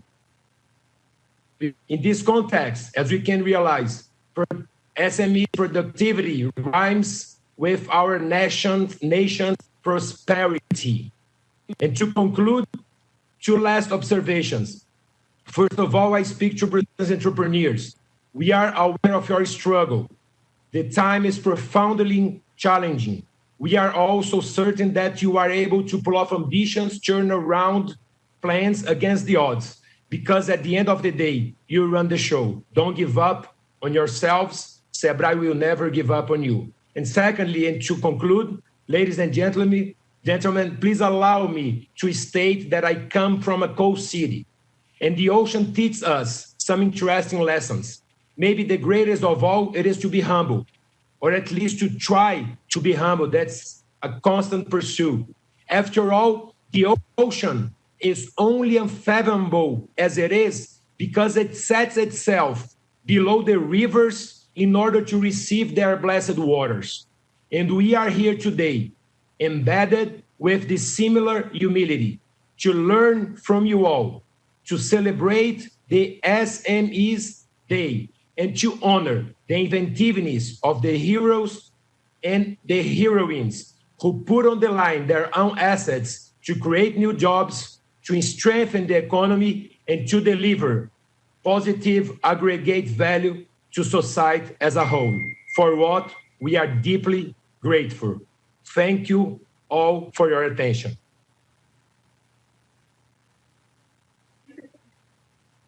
Thank you so much. Thank you, Mr. Diogo, for your inspirational speech, and also for this long-term cooperation that we have with Shibrai on and protect promotion in the country, but also in the world. Thank you very much. Thank you. With this, I would really like to hand over to the moderation of the session to my colleague Chantaline. Chantaline, please, you have the screen. Thank you so much, Tatiana. Good morning for those on this side of the hemisphere, and good afternoon for everyone else. It's such a pleasure to be with you this morning. And because we're a little tight on time, I won't make any more comment except to say that I'm very excited. I'm so happy that we're all together on this. So our next speaker is Ms. Lamia Kamal Chawi, and she's director of the OECD Center for Entrepreneurship, MSMEs, Region and Cities. And please, can we put the video?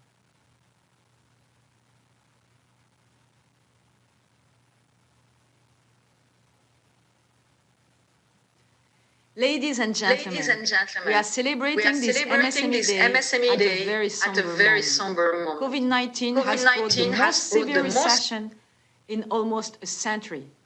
The coronavirus crisis has caused enormous damage to people's health and well-being, affecting millions of jobs and firms. Small and medium-sized enterprises, which depending on the country represent between 60 to 80% of total employment, have been at the epicenter of the crisis. They have suffered disproportionately, accounting for 75% of all jobs in the most affected sector. We must pay tribute to the many courageous entrepreneurs and small business owners who have demonstrated remarkable agility, in some cases completely changing their business model overnight. Unfortunately, many others could not keep up. A huge number of small firms have gone out of business, and the sad reality is that we should expect many more to come. Across the OECD and beyond, the responses from governments to support their small businesses have been both swift and unprecedented, and on a much larger scale than in the aftermath of the 2008 financial crisis. The OECD has been documenting the impact of COVID-19 on small firms from the start of the crisis. Since early March, the OECD Center for Entrepreneurship, SMEs, Regions and Cities, has been mapping SME policy responses from across 60 countries. Most of the measures documented address the liquidity crisis. And this was the right approach to save as many SMEs and jobs as possible. But as lockdown measures are being lifted and countries prepare for recovery, the big question is, what's next for SMEs?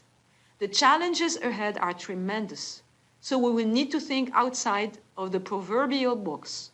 In terms of financing, for instance, we know that there are limits to how much money governments can continue to provide.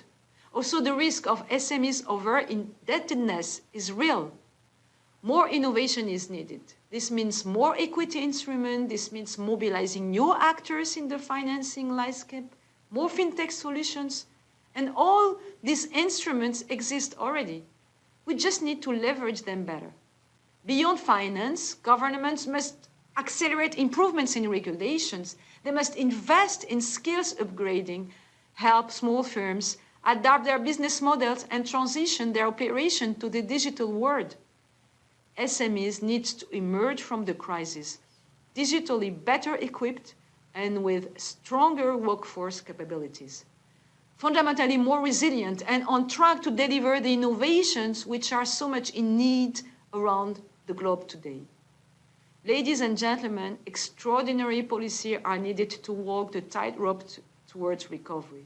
We should count on our SMEs, which have always proved to be critical, innovative players. They are a big part of the solution. Doing the right things today can help SMEs transition toward an inclusive and sustainable recovery, a necessary path to preserve our economies and the foundations of our democracies. At the OECD, we are engaged and committed to helping governments in their efforts to help their SMEs rebound. And we are doing that in cooperation with a wide range of partners, including the Icsb. I wish all small businesses and entrepreneurs around the world a healthy, safe, and prosperous recovery for this MSME Day.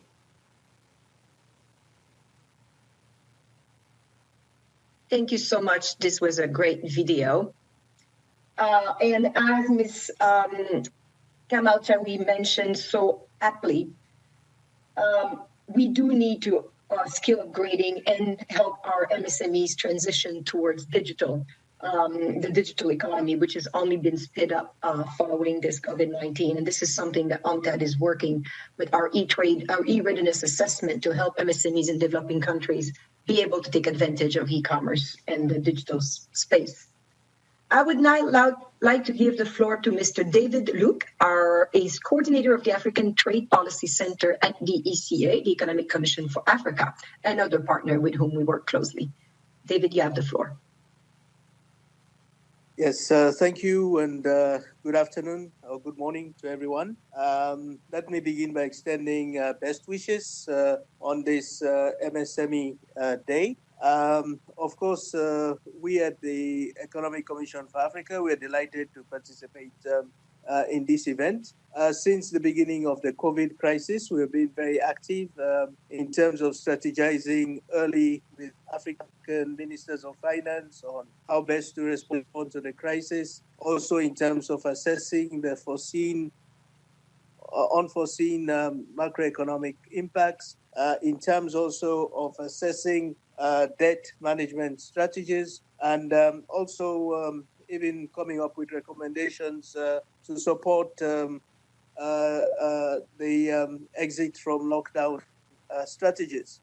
But what I want to share with you today is some work that we did specifically on MSMEs, where we undertook a survey in April 2020, April this year, to assess how the crisis was impacting African MSMEs. And this survey was done online. We had 337 respondents from across the continent. And I'll just give you a quick breakdown of the respondents. About 36% represented micro enterprises defined in terms of employees, defined in terms of enterprises with employees of 1 and 10 people. 28% representing small-sized enterprises defined in terms of 11 to 50 employees. 20% representing medium-sized enterprises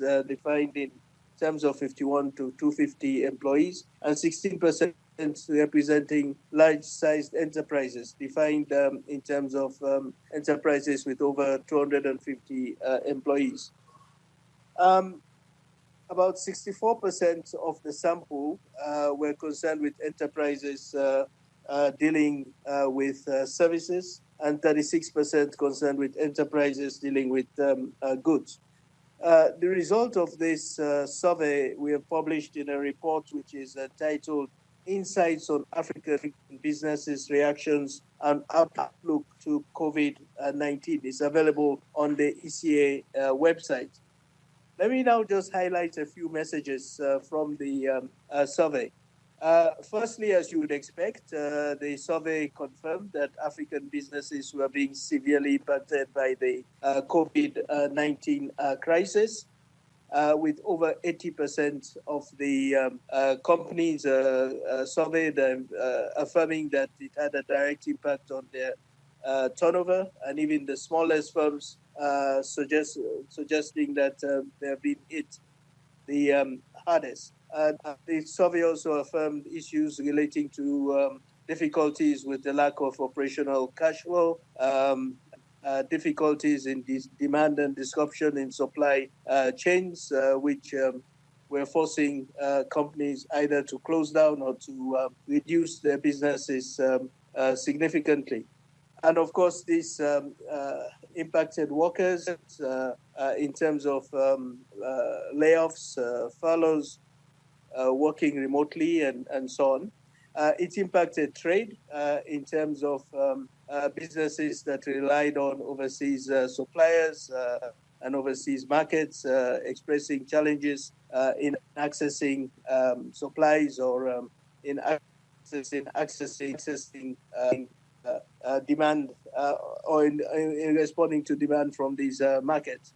We noted that there were greater difficulties faced by manufacturing and service industries whose production is more fragmented and more affected by physical barriers arising from the pandemic. Also, the survey suggested that African supply chains, where they're readily available, were somewhat underutilized. And this, of course, points to opportunities for boosting inter-African trade, particularly in the context of the ongoing African Continental Free Trade Area reform. On the positive side, the survey also showed that businesses in general seem to be reacting proactively by adopting new technologies, in particular the possibility to conduct business remotely where this was possible, in relation to online selling and shift to new products related to COVID-19, such as the production of face masks and sanitizers, personal protective equipment, and so on, and a new service and product lines that some companies adapted to and diversified into. Particularly as concerns digital trade, what this tells us is that digital trade and e-commerce clearly offers opportunities to us in this crisis, and certainly can gain in importance moving forward beyond the crisis. And as a result, ECA is recommending that the African Continental Free Trade Area process looks into this and front loads some understanding, some sort of agreement on common approaches to e-commerce. As I move towards the end of this intervention, let me also mention that Mauritius was one of the countries that we had a very strong response from in the survey. And so we analyzed the results from Mauritius separately, and this is also available as a report on our website. Now, we're 3 months into the pandemic. As I said at the beginning, this survey was conducted in April. 3 months later, we are now thinking of doing another survey, one which would help to shed light on the policy responses so far and understand how businesses are progressing during the pandemic. So we are currently administering a second round of the survey. At the end of this intervention, I'll share the survey questionnaire with the organizers because we do feel that the African participants in this event and their networks there's still scope for them to participate in this survey. The survey will run up till the end of this week, the 28th of June. And so we'll greatly value as many SME operators to be part of this survey. Thank you. Finally, let me also, in closing, let me also just mention that ECA, through its sub-regional office for Southern Africa, is participating in the global initiative towards post-COVID-19 resurgence in the MSME sector, in partnership with UNCTAD, DESA, and other regional commissions. I believe this was mentioned by Tatiova Kailova at the beginning. And we are hoping that this involvement would assist us in terms of the technical assistance that we can provide to our member states. So let me stop here. And once again, thank you very much for the opportunity to participate in this meeting. And I trust that some of these pointers and results that I've shared from the survey in terms of how African MSMEs have been impacted would find resonance in other experiences from other parts of the world. So thank you very much. Thank you. Thank you, David. I'm sure it will. And please do share the information of the survey so we can share with everyone because there are many MSMEs from Africa on this call. And I would like to mention at this point, somebody had put in the chat box that we should acknowledge Ahmed Bhakti, sorry for my mispronunciation, who is the National Director of Empretech India. And apparently he's doing a great job in reaching out to entrepreneurs in India. And therefore, just wanted to make sure we take the 2 seconds to acknowledge him. Moving right along, because we're running out of time, as I said before, so it's my delight to introduce Mr. Steve Distente, President, Entrepreneurship Organization of New York, another partner of ours in this recognition and support for MSMEs. Steve, you have the screen. Thank you so much, Chanteline. I am an entrepreneur. I've been an entrepreneur all my life, and I'm also a documentary filmmaker. And I would love to thank the United Nations for the creation of the SDGs, because that has been a guiding light for many of us as entrepreneurs for many years. And our purpose-driven businesses would be rudderless if we didn't have the guidance of the UN's issues and concerns around the world. So with that said, my name is Steve Distente. I'm going to be posting a couple of things in the chat box and showing you what we're doing as entrepreneurs, feet on the ground here in the US and around the world. My role with EO, the Entrepreneurs Organization, is to educate, inspire, and celebrate entrepreneurs that are using their businesses to solve world challenges. It's an exciting endeavor. So let's just jump right into it. The pandemic came and our worlds had changed. We went from thriving to surviving. For many of us, our businesses were shut down overnight. The pandemic provided us with an opportunity. Entrepreneurs reposition themselves quickly. And I created a podcast around it called Pivot or Perish. Pivot or Perish are stories of entrepreneurs who have changed their business models in order to be able to survive, but serve other people. And that's the beautiful part about this pandemic for entrepreneurs. So early in, we realized that this was a crisis. And as Winston Churchill says, never waste a good crisis. How are we going to be able to survive? First thing was cash is king. Hold on to your cash was the first message that we put out. And what we did was we created groups, WhatsApp groups, to be able to coach each other on what we're doing. And how can we help our fellow entrepreneurs? Defer. We deferred as many payments as possible. We tapped into our loans. 2008, 2009, the banks cut all lines of credit. So we were at frontline crisis. We were there looking at this going, wow, what can we do? We focused on the PPP in the U.S., the payroll protection program, to keep people employed. That's what we do, give people confidence that we're going to make it through this, and the PPP helped do that. God bless the SBA, who gave us 6 months of payments on some of our loans. It was wonderful. But most important was the psychology of an entrepreneur. How do we think? And what ended up happening were there were some heroes that popped up throughout this. And who do you want to be a hero to was a question we kept asking. We have John Cacciatore, who is an entrepreneur with a body shop, who realized he couldn't really do this work inside his shop, and he actually created a methodology of fogging vehicles. And what did he do? Instead of making money with it right away, he went to the hospitals, and for free, he cleaned the hospital workers' cars. What a beautiful story. Rich DeBeal, the owner and founder of Long Island Spirits and Long Island Vodka, found out that the World Health Organization had made a formulation for hand sanitizer. So suddenly his vodka turned into hand sanitizer, and he was serving us where we couldn't get hand sanitizer. Wonderful ways of being able to give them business. They were operating 24 hours. John's Crazy Socks, a group of cool entrepreneurs started by a gentleman who's got a differing ability. He has Down syndrome, John Cronin.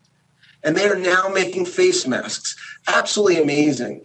But here's the most remarkable story, is Lisa Marie George.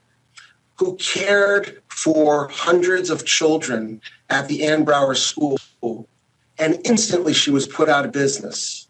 But rather than close her doors entirely, she offered childcare to children of healthcare workers at no cost. You can get reimbursed at no cost. Those are the beautiful stories of heroes who are entrepreneurs. And most recently, with the horrible incidents of George Floyd, with the racial inequalities, we once again turn to the SDGs. And as the SDGs, they gave us guidance through SDG 10, reduced inequalities, which you'll see right back here. We were able to focus our organizations in order to be able to be part of the solution to reduce inequalities in income, as well as those based upon age, sex, disability, race, ethnicity, origin, religion, or economic status within a country. And last but not least, I learned there is an international day for the elimination of racism. The UN thought of it again, and it was wonderful. March 21st is the day we celebrate that. And I would love to be part of that celebration. I am so grateful for the recognition of entrepreneurs to be part of the solution for the SDGs, for the next decade of goals, but for the pandemic especially, where we were able to step up, speak up, and be part of the solution. For that, I am so grateful. And thank you so much, Chantaline, for having me today on this panel. Thank you so much, Stephen. I couldn't agree more. And it goes back to what Lumia had said in her speech, right? We have the instrument, they exist. We need just to gather together and put them out there. One thing that I would add is payment on invoice instead of payment on 30 or 60 days. That would go a long way to help our SMEs, wouldn't it? Absolutely. Yes, please work with us, find us. Thank you. We will see. Moving right along, and Tatiana, my colleague, mentioned our Protect and Entrepreneurship for Policy Framework, but we also have other entrepreneurship programs at UNTAD that are great. And so the next two speakers are participating in two of these initiatives. So the first one, Ms. Nazanin Daneshvar, who is the CEO and founder of TAFIFAN of Iran, is one of our E-Trade for Women advocate. And I can't wait to hear her because they're doing some wonderful work. So Nazanin, you have the floor. So thank you very much. That's an honor to be part of this program. And I've been listening to all these wonderful talks about basically MSMEs and how to support them. We've been talking about the digital world and digitalization for quite a while, but one thing that I think came as a big hit to all of us is we never thought about where these MSMEs are actually located in the digital world. So when the pandemic happened, pretty much I was reading the news, from Iran to all over the world, pretty much all the countries were kind of shocked. Okay, what about these offline businesses? And on the other side, we've been talking about the O2O trend, or offline to online or online to offline, for years. But the reality is we didn't really spend that much of a time or looking into it, how we are executing this online to offline trend.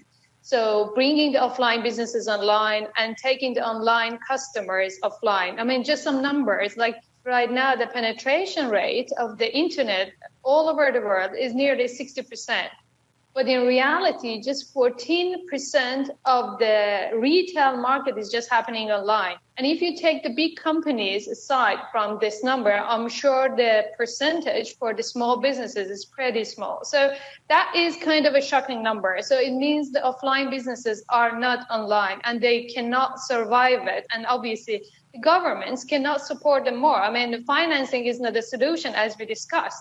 It's just a debt. But we have to be ready for taking the offline businesses to the online trends to create more startups that are actually focused on the offline businesses. In TAFIFAN, we are basically, what TAFIFAN is is actually a discount portal for offline businesses. So we take them online, we make an online presence. And overnight, we saw 90% drop on their sales on every single corner of the country. So that already shows like what a disaster was coming. Like it was literally in 48 hours.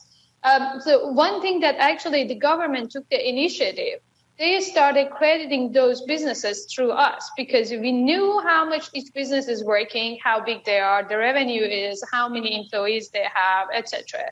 So that was one of the good initiatives, and we had the flexibility to actually start financing them so quickly and giving them the money to go back to their business or start like at least survive through it. But on the other side, as I said, the O2O trend is a very important thing, which there are so many initiatives that the governments and the policymakers, to be honest, they have missed the train to look into it. And I think we are really at a very difficult time. If you look at China, they have a company called Meituan Dianping. It's a very massive company, and they have successfully implemented the idea of O2O years back. Indonesia, the minister was one of the successful countries to having so many unicorns in the O2O market. But when we look at like basically Middle East, and the West, O2O is not still a trend. So basically, what I'm hoping is like this pandemic would be really a big lesson for us, and start getting and focusing, first of all, knowing the importance of the startups, the online businesses. And I think, at least in my country, that was one of the very important points that it just came through the eyes of the government, how supporting the startups is important. And on the other side, I think, and the other, basically the rest of the world is creating these questions, how a bakery should be online. The bakery never thought about it. They don't have the money to invest in it. They don't have the initiative. They don't have the resources. So we need the infrastructure, and we need the startups that could actually make that path clear. And that comes with the help of entrepreneurs as well as policymakers and the financing and etc. Like everything to have a proper basically ecosystem. So I think that is at least the lesson that I've taken, and we are taking very serious routes towards that.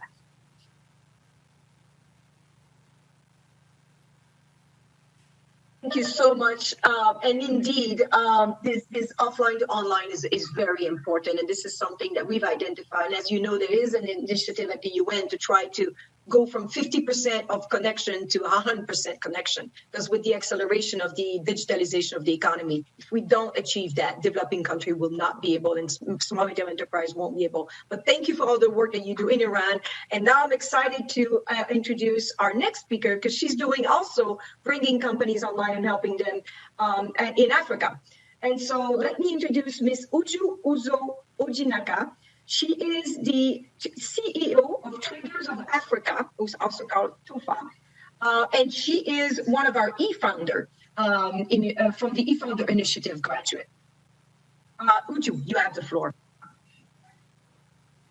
Well, thank you so much, Chantaline, and the United Nations, all of you, for putting together this awesome event and for having me. It's really a great privilege.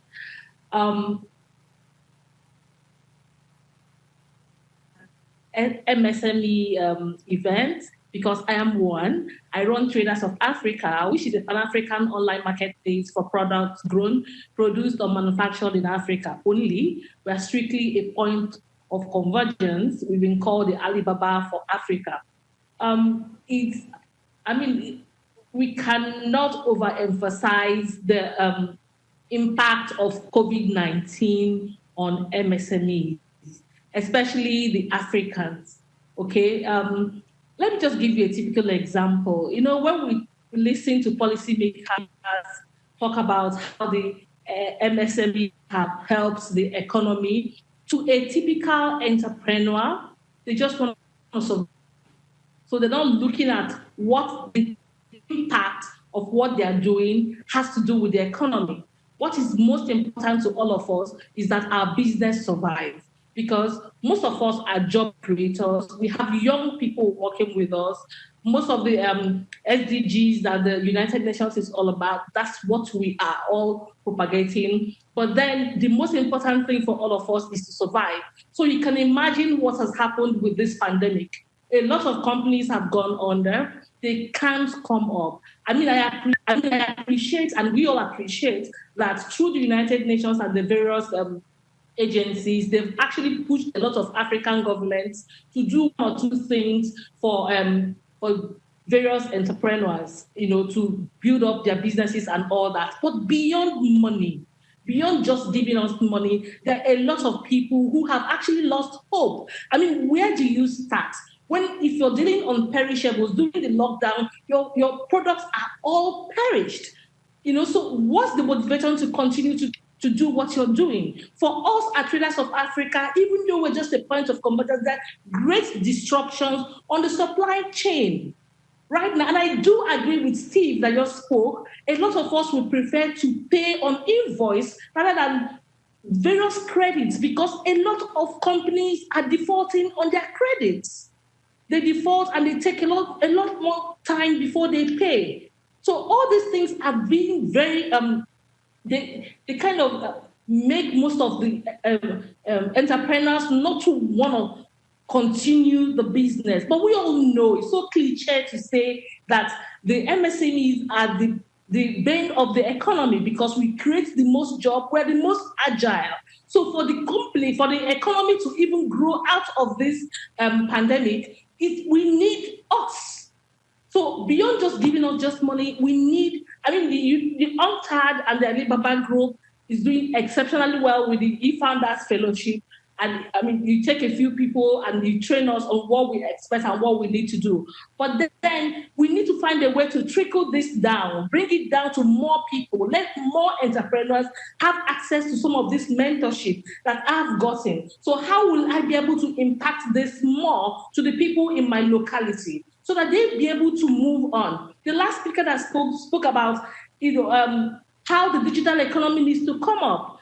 How do you come up with digital economy without internet? A whole lot of these companies cannot afford this. So when you talk about digital economy, yes, we want all our businesses to be online, but how do we make it happen? Can we even pay for it? Can our customers even pay for those products? Can they even know that those products are online? How can you be online when your customers are offline? So we have to find a way, because these are the things that will make it easy for a whole lot of us to continue to do the business that we do and continue to excel. Because truthfully, what I have seen is that a lot of us are interested. We have the will to continue to work very hard, to move beyond this, to continue to, push the business and let this wave course through. But we need a few push here, a few incentive from different sources, anywhere. Okay, and that we can't all do it alone. We need to collaborate. So how do you ensure that even in the midst, the pandemic is saying people need to social distance, need to do this, but we can't do that. We need to find a way in the midst of all this to continue to collaborate, because that's the only way growth will happen. If I can't collaborate with you in the US or in any other part of Africa, how can I grow just being in my locality? The growth will be stunted. So, I know that all of you in the United Nations are doing a lot of work in making policies, but, we need to look at some of these things, because for people like us, we are blessed to be in the group that we are, to be able to have access to some of this mentorship, but there are a lot more people who need to have access to this. So how can we work with you? We now, this is not Alibaba and the United UNTAD. How can Traders of Africa, Uju, and a few other people, eFounders in Nigeria, work with you directly to reach the people who we think need the next tier? How do we get them on board to be able to push? And also they will in turn be motivated to work with the next tier. I think if we continue to take it that way, people will know that, yes, it's going to be difficult, but somehow, if you keep putting in the time, success will be assured. Thank you so much for inviting me to speak. Thank you so much, Uju, and I love your passion and your energy, and I believe that with the group of people on this WebEx, we have the opportunity to scale up and reach more people like you that can make a difference in their own countries. And it's a call to everybody and a goal of today. Thank you, Uju. With this, I'm concluding in a very high note this panel. I'm so sorry for the people that have put Q&As. Don't worry, we will include that, the agencies individually on this as partners, but also jointly look at how we can address your Q&As and include the suggestion that you're making. And we also invite you to work with us. Our colleague David mentioned that the Regional Commission, UNCTAD, DESA, and others, we're in response to socioeconomic follow-up to the COVID-19. We are creating two major responses to help MSMEs, and we will invite you to, I invite my colleague to put the information on the chat. And without further ado, I want to thank Argentina, the mission of Argentina to the UN, Icsb, DESA, UNIDO, all panelists and participants. And I'm delighted to pass on the floor to my colleague, Anson Sibanda, who is Chief National Strategy and Capacity Building Branch in the Division for Sustainable Development Goals at DESA, one of our partners, who will be chairing the next session. Anson, the screen is yours. Thank you, Chantal and Tatiana, for that very engaging panel discussion. And now I'd like to welcome you to this second panel discussion on adding chairs. All voices welcome at this table. As we have heard from the previous speakers, the COVID-19 pandemic has led to a sharp economic slowdown in all sectors, with severe impacts on MSMEs. Of greater concern is the fact that MSMEs in developing countries are concentrated in sectors which are highly susceptible to the negative impacts of the COVID-19 outbreak. It is therefore good to hear that national governments all over the world have created stimulus packages to support MSMEs.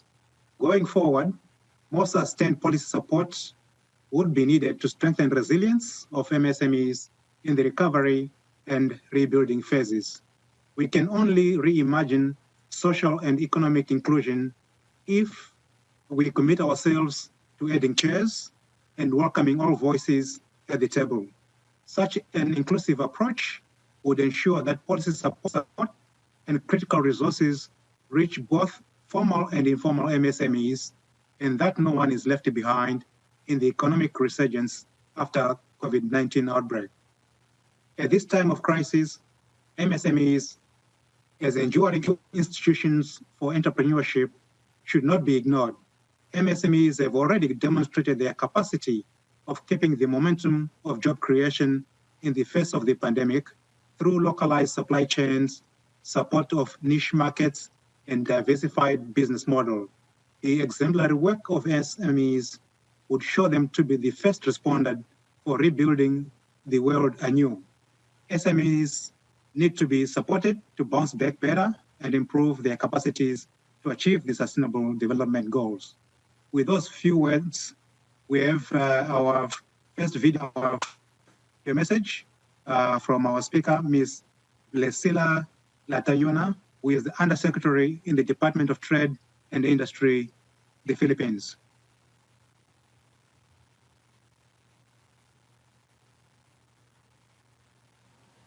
Good morning, ladies and gentlemen of the United Nations. It's an honor to join you today in this virtual event leading up to our celebration of the MSME Day. We talk about our MSMEs being the lifeblood of the economy, and now that we are facing a once-in-a-century crisis, the health of both our people and our economy are in a dire situation.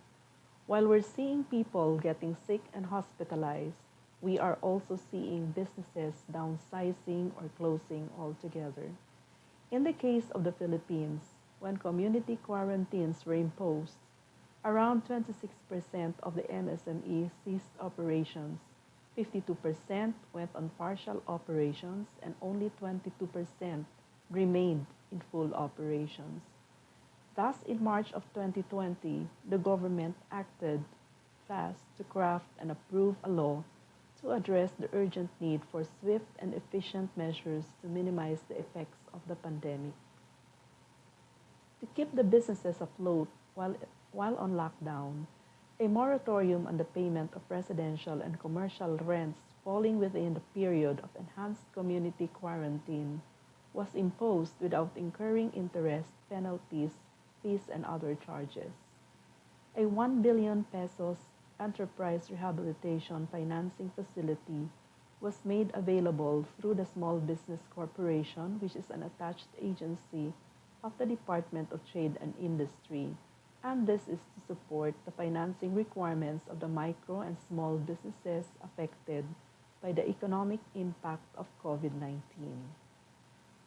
Existing borrowers under the Small Business Corporation's microfinancing program were also given moratorium in the repayment of existing loans.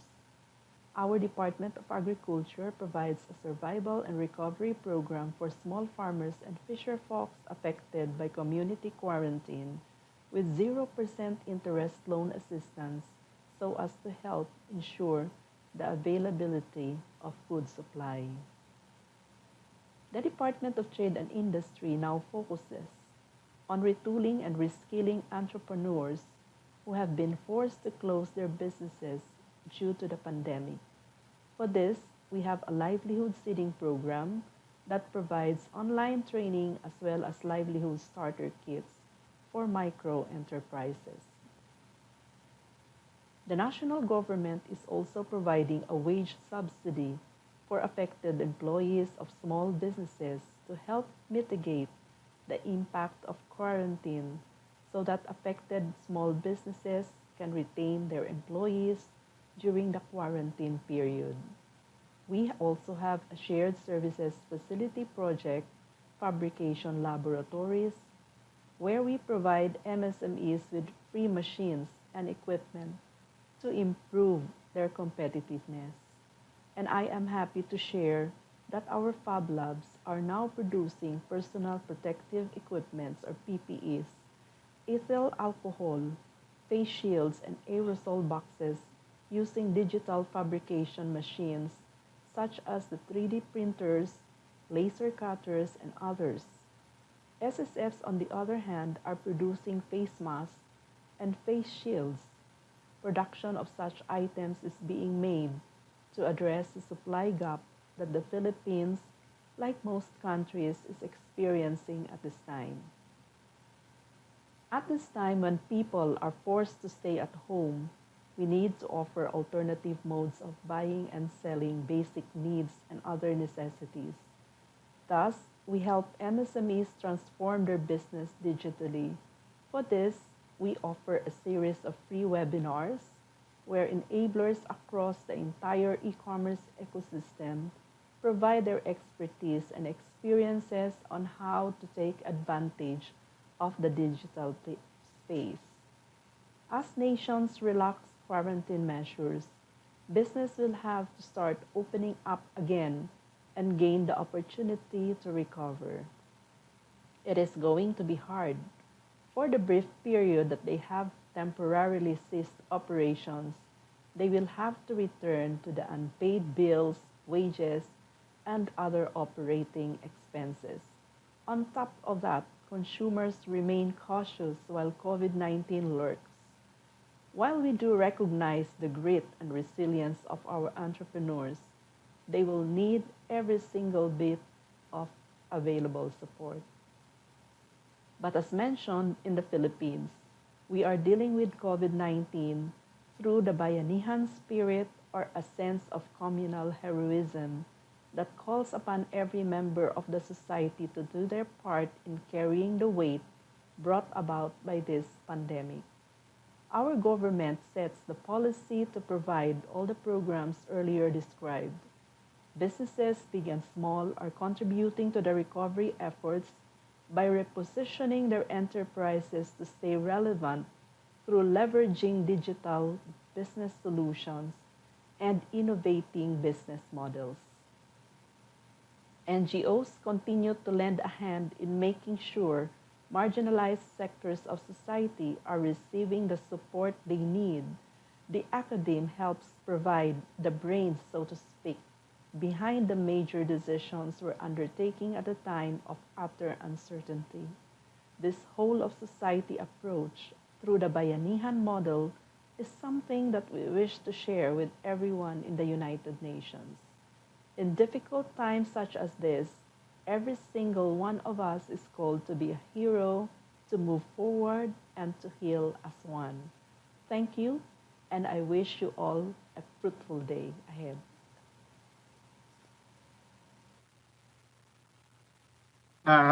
Thanks a lot. Those were very inspiring words from Ms. Latayona. I think the issues of repositioning business, innovation, supporting our marginalized social groups are very, very critical. The importance of retooling and reskilling of our entrepreneurs is very, very critical. Issues of wage subsidies, I think these are very, very, very big issues. Our second speaker is Mr. Dragan Radic, who is the head of Small and Medium Enterprises Unit at the law. Dragan, you have the floor. Thank you very much, and thank you for inviting me to speak to all of you today on these important days for micro and SMEs. And just to say a big hello to traditional partners, UNCTAD, Icsb, to DESA as well, and to Mission of Argentina. So basically, in my presentation, first, before I start, I would like to say that I was very impressed because I've been listening for more than 1 hour and I've been in front of my PC for 10 hours today. I was impressed really by energy and enthusiasm of some of the entrepreneurs that they spoke today. You know, it's always great to see the and to hear the entrepreneurs in the room. So this was fantastic. So just before I start, briefly to introduce the ILO for those who might not be aware, this is UN a specialized agency. We are known for our decent work agenda, and we are the custodian of SDG number 8. The SME unit that I lead is there to support the self-employed, micro, small, and medium-sized enterprises to start and to grow, but not in any way, but to grow sustainably and to create more and better jobs.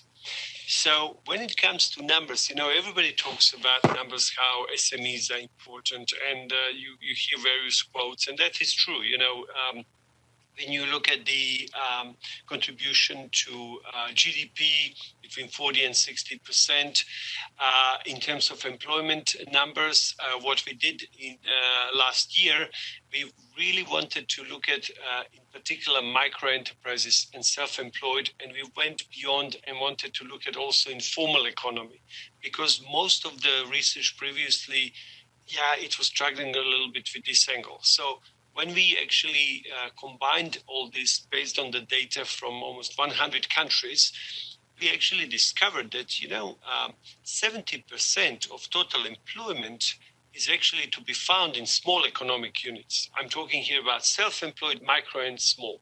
70% of global employment just there, you know, and so they are very big in numbers collectively.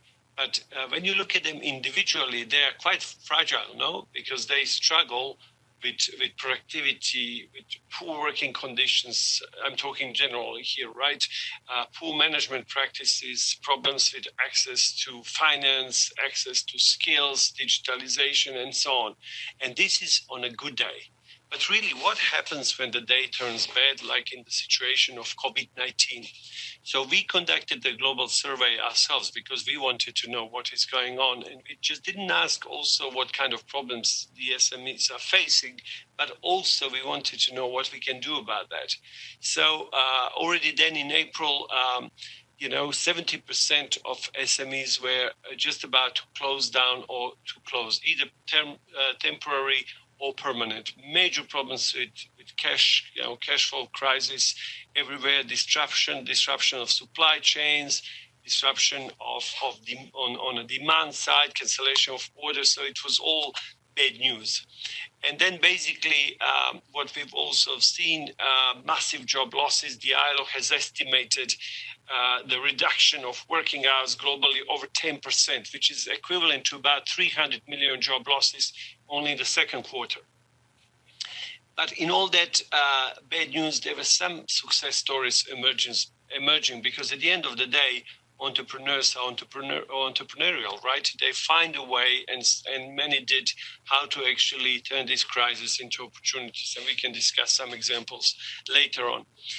And to make it even worse, then we have this informality challenge, which is not going away, right? Where the ILO figures tell us that 62% of the global workforce is engaged in informal economy.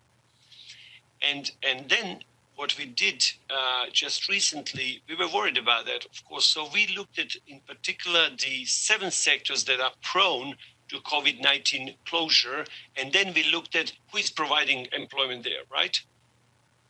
And then we were shocked to see that actually self-employed and micro firms provide a livelihood for over 800 million workers in those 7 sectors. And 80% out of that was actually in informal economy, which led us to conclude that small matters more than ever before. Why? Because we are not only talking now about health crisis and economic crisis, but here we are talking about huge humanitarian crisis if things are not fixed, right? So this is a mega challenge. If you look at, for example, just in Asia, the 260 million informal self-employed. These are not necessarily, visionary entrepreneurs. These are necessity entrepreneurs. So it is great, and it's very fair that we are recognizing today the importance of MSMEs globally, but we should also remember that these small businesses count for each and every day of the year. So the question is then, what needs to be done now in situation of COVID-19? How do we help small businesses? And I think we have to look at very briefly a couple of phases here. There are 3, right? So in the lockdown phase, what the government was doing, it was really good. It was to support number 1 priority of small business, and that was cash and liquidity. And that was done quite well. More developed countries provided more, less developed perhaps a bit less, but most countries took good care of that. In reactivation phase that we are now seeing in Europe, what's coming loud and clear, the priority number 1 for small business is how do I return to business safe? How do I keep my workers safe? So give me, please, the advice on this post-COVID-19 return to business situation, and also about the business continuity and resilience, because this is unfortunately not going away. In Europe now, in some countries, we are seeing again, the COVID-19 is coming back big time. Then, of course, what we hear is access to finance, streamlined, simple, fair, with decent interest rates. It's important. And what is also very important is a proper and enabling business environment. It is the opportunity now to actually finally look at the business environment that is enabling rather than disabling for small businesses, right? And also then we talked, and I've heard a lot, the digitalization and importance of digital infrastructure and basic digital skills. But it's not only about that. I mean, in some countries, I've heard today I was on another panel, you have digital infrastructure, but it's going to cost you a bomb. It's going to cost you like 70% of your monthly income to buy 1 or 2 gig of data. I mean, well, that doesn't help, does it?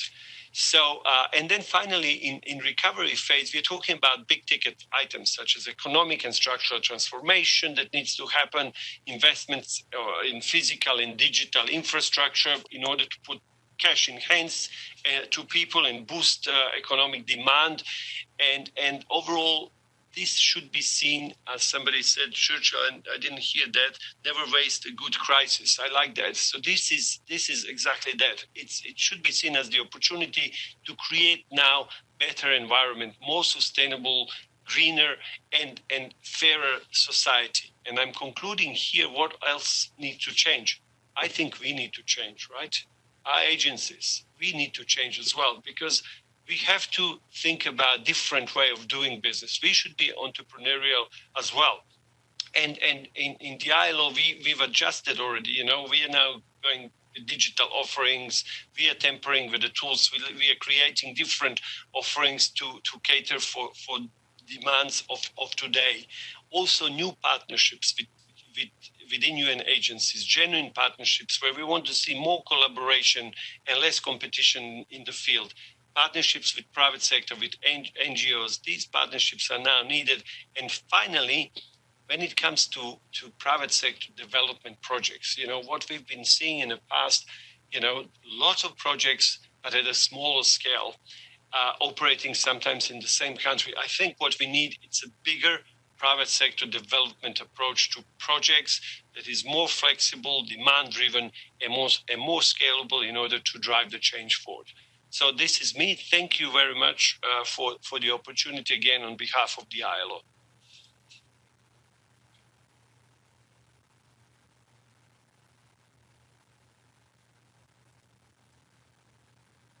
Thank you very much, Dragan, for raising some very important points. I think one key takeaway is we should focus as well on success stories.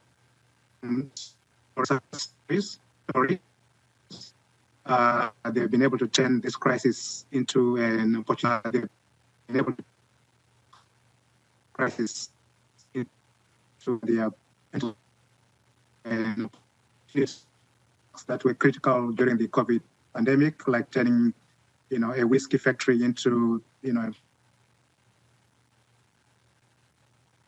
of down phase, and some are still trying to come out of it. But the reactivation phase where we are, I think is very, very important. And we need to make sure that workers can get back to their offices and factories safely.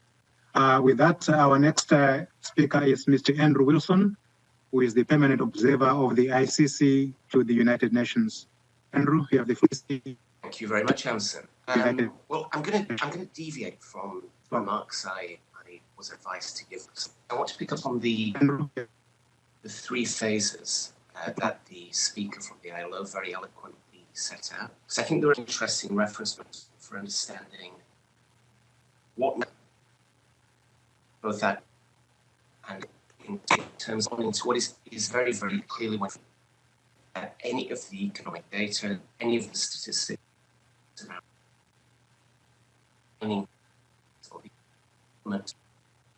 when it comes to protecting livelihoods from the ravages of COVID-19. So to start with the notion of the emergency phase, and yes, we have seen some very, very impressive interventions from governments, developed and developing, to keep small businesses afloat during the crisis and to keep people employed. There's no doubt about that.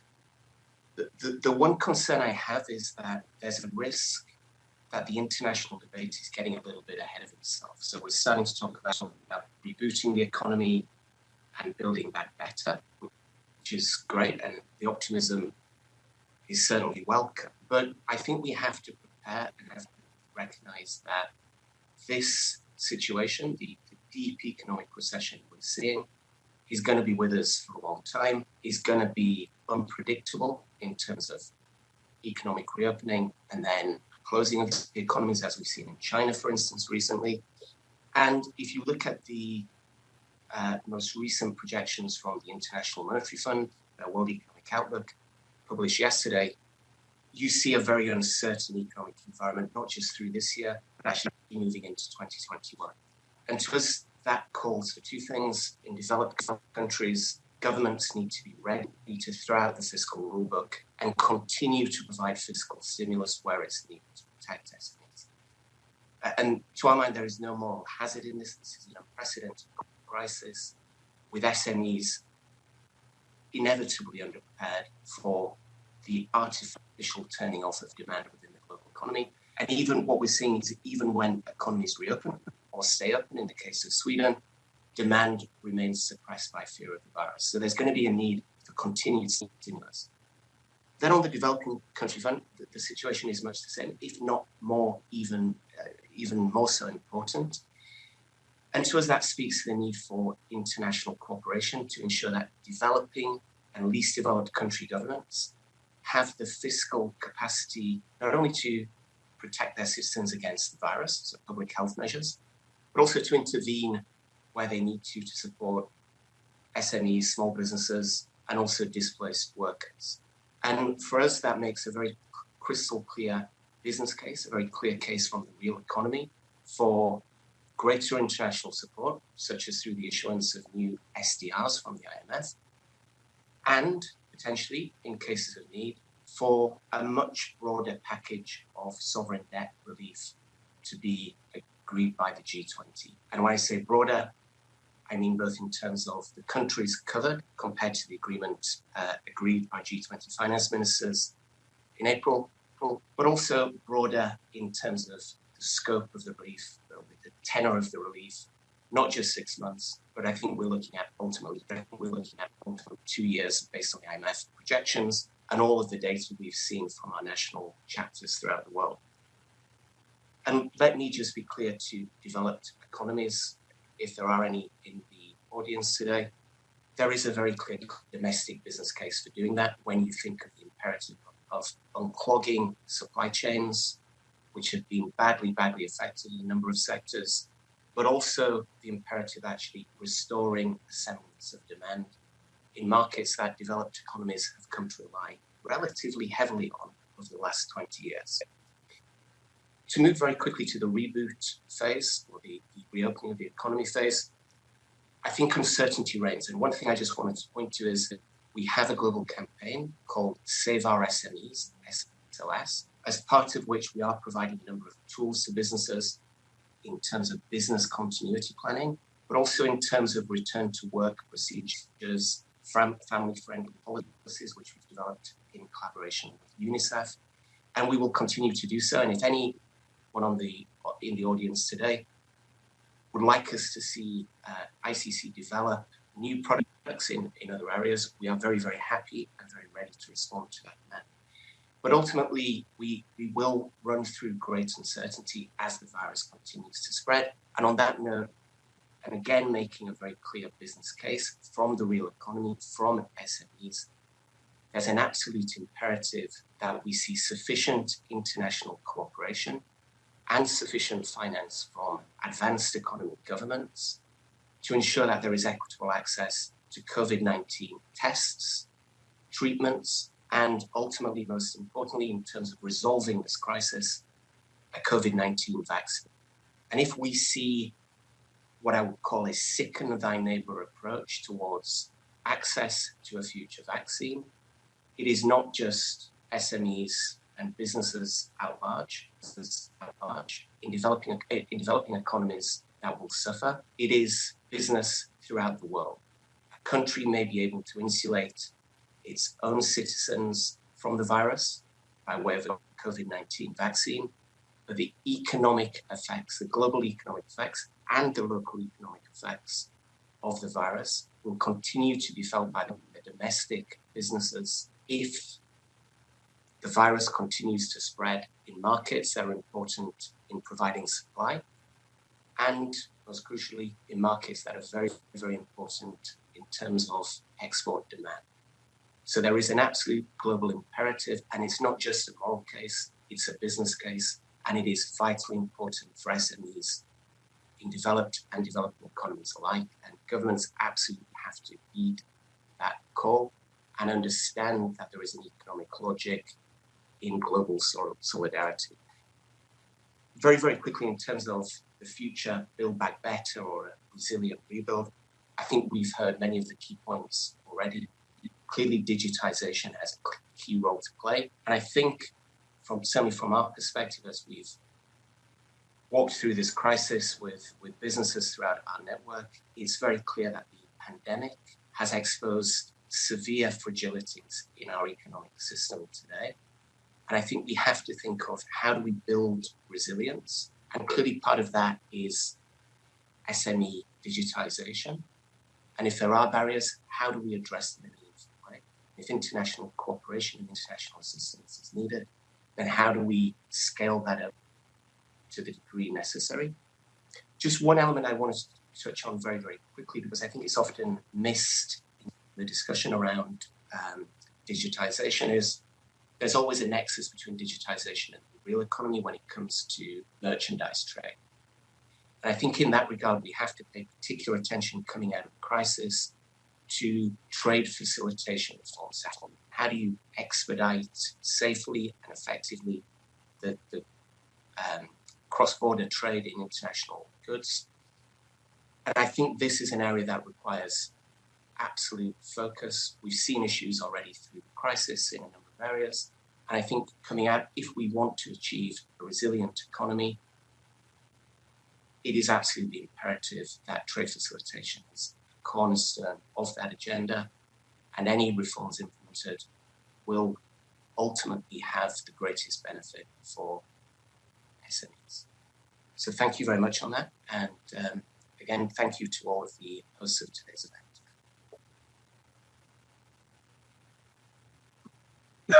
Thank you very much, Andrew, for those interesting remarks.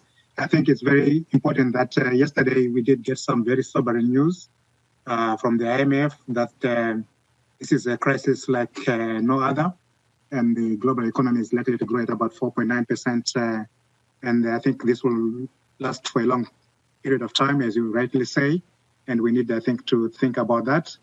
And of course, they did bring out a very important issue, which is the importance of international cooperation. But we're also in an environment where there are significant threats to multilateralism. So we need to figure out a way around that and to make sure that countries can cooperate better.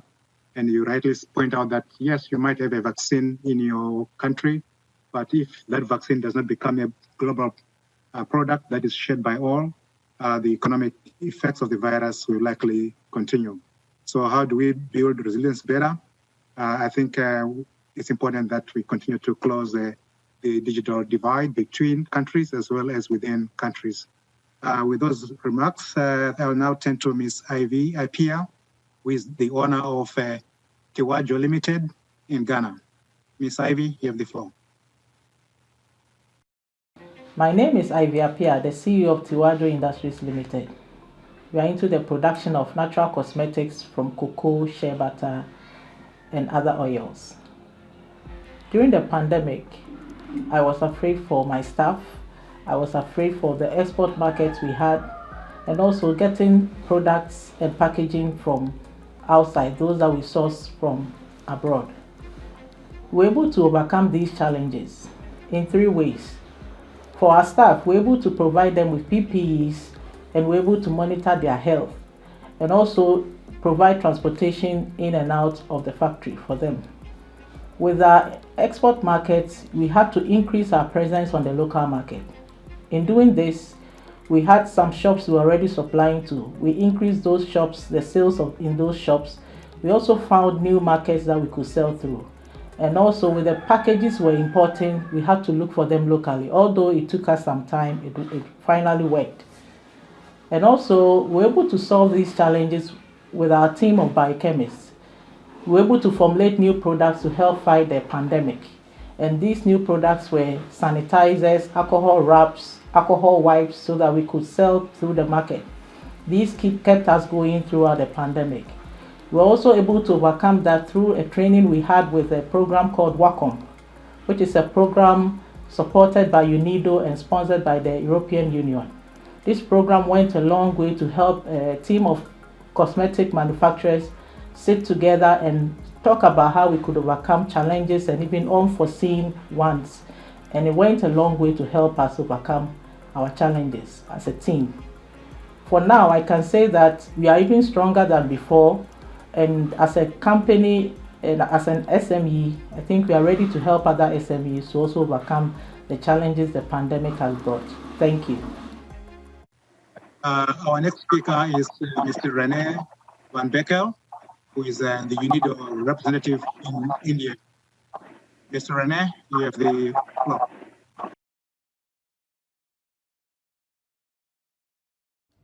Thank you, Mr. Chair. Excellencies and colleagues, good evening from Delhi. It's my pleasure to represent the United Nations Industrial Development Organization in this session. As outlined by our DG, UNIDO works on inclusive and sustainable industrial development, and this is strongly focused on MSMEs. A vibrant MSME sector is necessary to achieve the sustainable development goals. I'm based in India and work for South Asia, so I would like to share a regional deep dive in the current situation and challenges, particularly for the manufacturing MSMEs. Let me make 4 points. Firstly, as several speakers have already outlined, MSMEs form the backbone of the economy, yet are facing now the brunt of the combined impact of the pandemic and the lockdown measures. In a survey covering about 46,000 Indian MSMEs earlier this month, 1 out of 3 reported that their business is beyond recovery. This would translate in a loss of 20 million MSMEs just in India.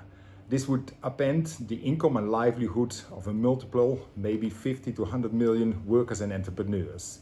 This is unique to India, but we see similar figures being reported elsewhere in South and Southeast Asia.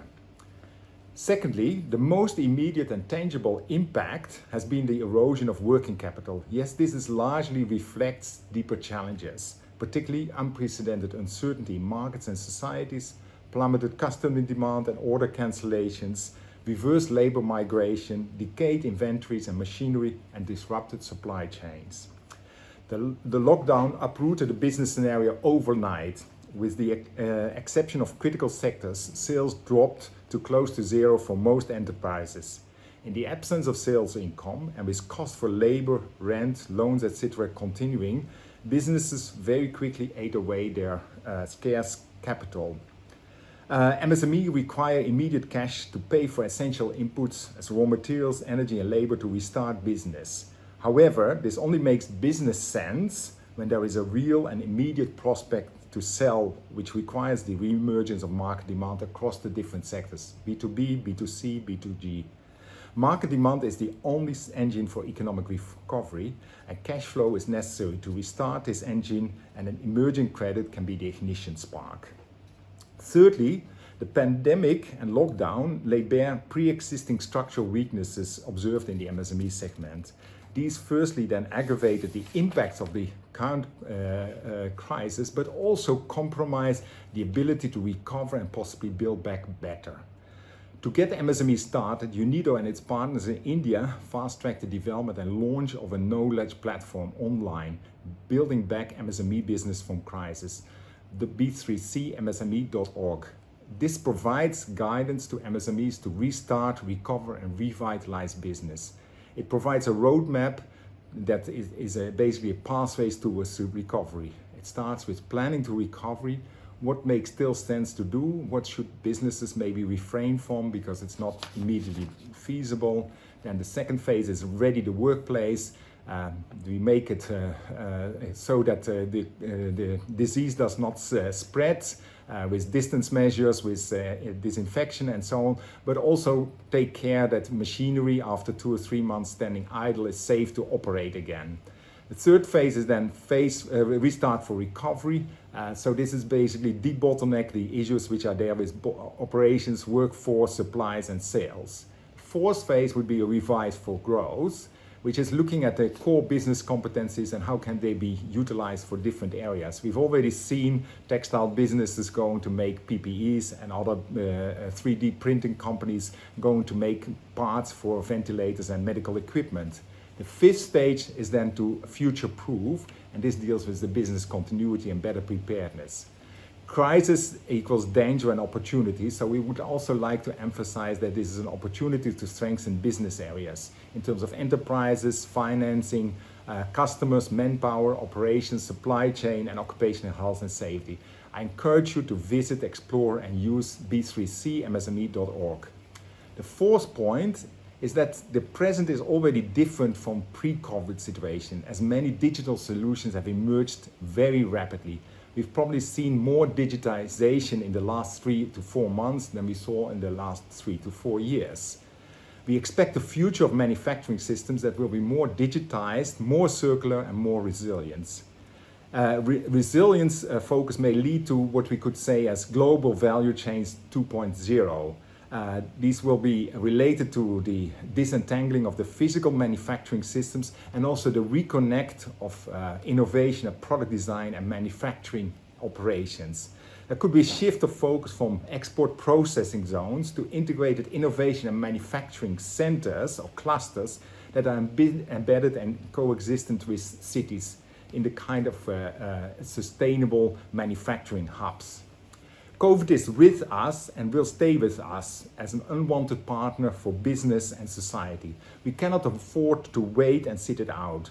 Our actions today are needed to support MSMEs to work their own way out of the current crisis. Thank you very much. So I'll encourage those with the mic, that one, to mute your mics so that we can eliminate the background noise. But otherwise, you very important point. I think it's very true that 1 in 3 entrepreneurs in India might not come back. I think that's scary when you're talking of 20 million SMEs disappearing. Obviously, the issue of hubs, of independent hubs is very important.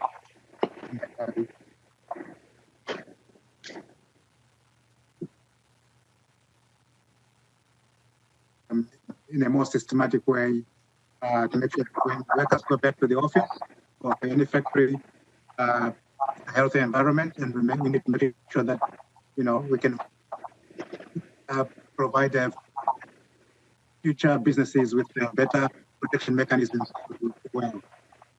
With those remarks, I now turn to Mr. Andrew McDonald, who is the chair of Small Business Investment Committee. Andrew, the floor. Son, do you mind? I'm sorry to intervene, but we really need people to mute their mic. We barely can hear. Check if you are muted. Okay. Thank you, and I'm sorry, Emsme. No. Thank you for the assistance. Thank you, Chair. I'd just like to wish everyone good morning, good afternoon, or good evening, wherever you are. And also, thank you for the opportunity to celebrate with you World SME Day. A bit of background, EBRD operates in 37 countries, reaching MSMEs through very different channels across those countries.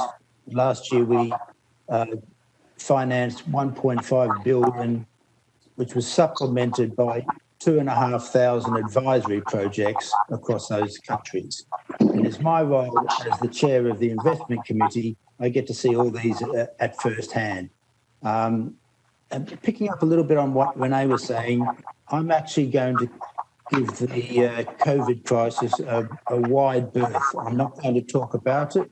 I'm going to try and focus on the way that we might be able to go ahead and the way that I see things which they need to be focused upon. Because all of our economies and environments and climates and legal frameworks, for that matter, differ drastically around the globe. And as a result, one size does not fit all. And we've seen that in some of the conversations which have been happening today. Someone is typing. Could they stop, please, or mute? Thank you.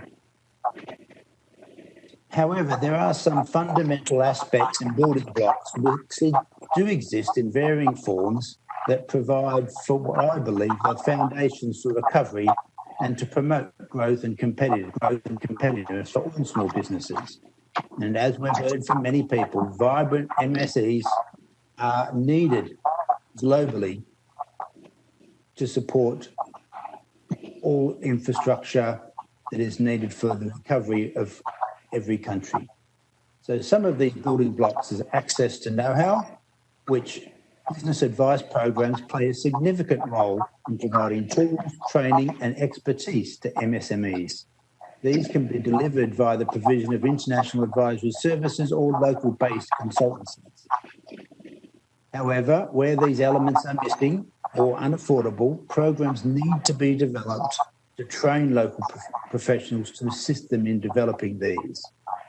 This leads us into policy, and an increasing number of countries have developed or are improving their regulatory frameworks and have introduced targeted policies to support things like fintech and to promote different initiatives, including the important area of women in business, youth and youth unemployment, immigrants, and incubators for innovation, while others target particular problems and issues for SMEs, such as addressing payment delays, which we've heard before, through the introduction of e-invoicing systems and opening up government procurement to SMEs through digitalisation, an aspect which has actually improved during the crisis, and maybe this is a focal point for it to go forward rather than to go back.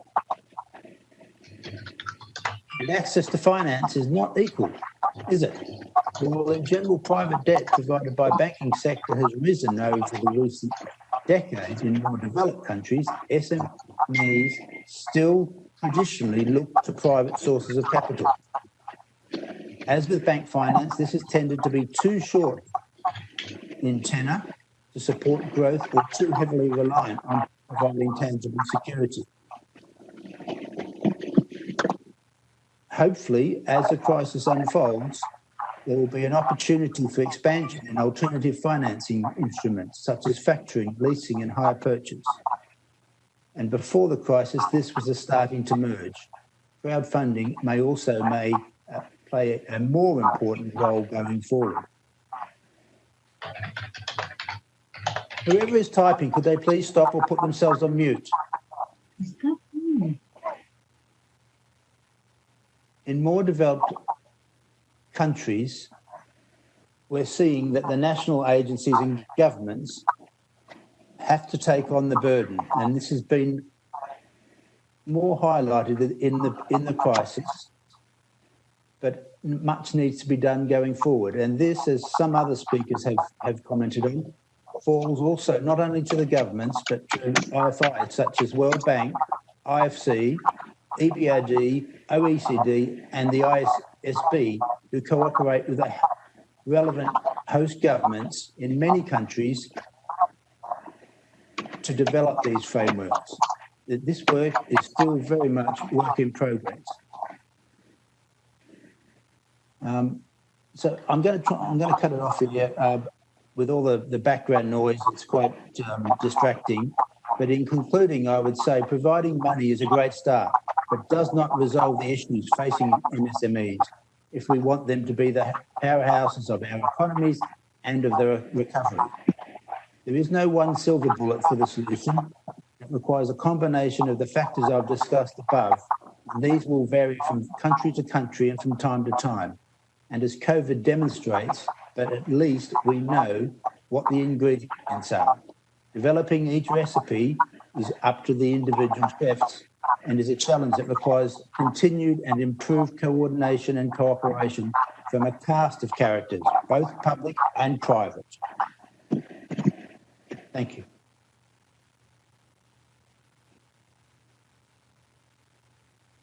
Thank you, Andrew, for those remarks. It looks like the background noise is still with us. I don't know if there's anyone who is also on another meeting. So if take your friends to see if you're not participating in another event, because we can hear some people talking in the background. And just double check again to mute your mic. Otherwise, I think, Andrew, you bring up some very important points. The need for us to look at issues like fintech and how better to support women businesses and immigrants or migrants, as well as the need to open up government procurement processes to MSME.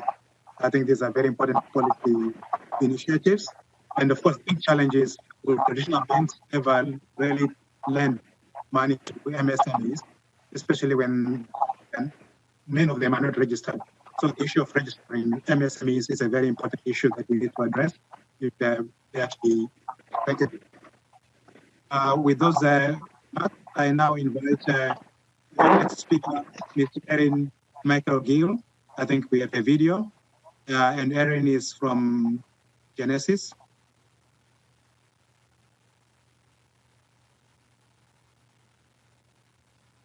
Hello, I'm Aaron Michael Gill, founder and CEO of Genesis, a US-based advisory firm specializing in micro, small, and medium-sized enterprises. I also serve as chairman of the United States Department of Commerce and White House Office of the U.S. Trade Representative's Industry Trade Advisory Committee for Intellectual Property Rights. I want to thank the United Nations representatives, ministers, ambassadors, and distinguished leaders, as well as the International Council for Small Business for convening this event. I wish we could be meeting together, but like many small businesses during this COVID-19 pandemic, I'm reaching out today from my home. My company, Genesis, helps connect businesses and entrepreneurs with the opportunities and resources they need to grow. In many cases, we help small businesses, typically owned by women, minorities, and service-disabled veterans, acquire much larger small businesses who are unable to exit through traditional means. This involves bringing together buyers, sellers, and specialized capital partners in a way that benefits everyone in the transaction. I'm pleased to say we're making meaningful progress, helping MSMEs achieve their growth objectives. However, these companies, both here and abroad, are increasingly facing challenges with access to expertise, opportunity, and capital. As many of you know, MSMEs form the core of the world's economy. Over 50% of the world's employment and over 40% of the world's GDP comes from these businesses. In my experience, these companies are incorrectly named. Calling them small businesses really understates their impact. Small suggests they need to be looked after or some sort of social welfare. Small suggests they can't do or don't know how to do the things they need to be successful. In my experience, I know the opposite to be true. In my career, I've helped small businesses raise over $250 million, all with intangible assets as their primary value driver. And as proud as I am of these companies and these transactions, the unmet annual financing need of small businesses worldwide is $5.2 trillion. That's the annual need. Not supporting these businesses leads to a dangerous erosion of the core of many economies. We see high-tech startups building business plans to please capital partners instead of customers. We see operationally successful small businesses making financially bad decisions because their banker knows their company account number, but not the owner's name. But lenders and investors aren't irrational. They're in business to put capital prudently to work. So what's the issue? It's that the risk-reward equation too often doesn't justify the investment of time or capital into these businesses. We believe this unmet demand for capital in today's environment presents countries with one of the largest economic opportunities in history to stop treating these companies as small businesses that need a safety net for protection and start treating them as core businesses that drive the foundation of their economies. And with that, support lenders and investors by encouraging this type of investment. Small businesses are only small because the obstacles that confront them loom so large. Put policies in place that encourage and also incentivize investments in small enterprises. Create programs that provide access to capital and subsidize advisory services to help manage their growth. Policymakers can direct their attention to legislation that addresses small business needs like hiring and continuity of funding. But still, we talk about small businesses with phrases that, at best, undermine their importance and, at worst, reinforce a narrative that somehow they're in need of our patronizing rather than our patronage. Instead of saying small businesses are the backbone of our economy, what about just small businesses are core businesses? In the United States and around the globe, the pandemic has caused us to rethink a lot of what makes our society run. We've redefined what is essential and what is not. Redefining small businesses as core businesses and putting policies in place to make sure they thrive is critical to reviving and growing our communities. These enterprises need us more than ever, and it turns out we need them too. I hope we can do some good for these people, and I hope you will join us in working to make that happen. Thank you very much.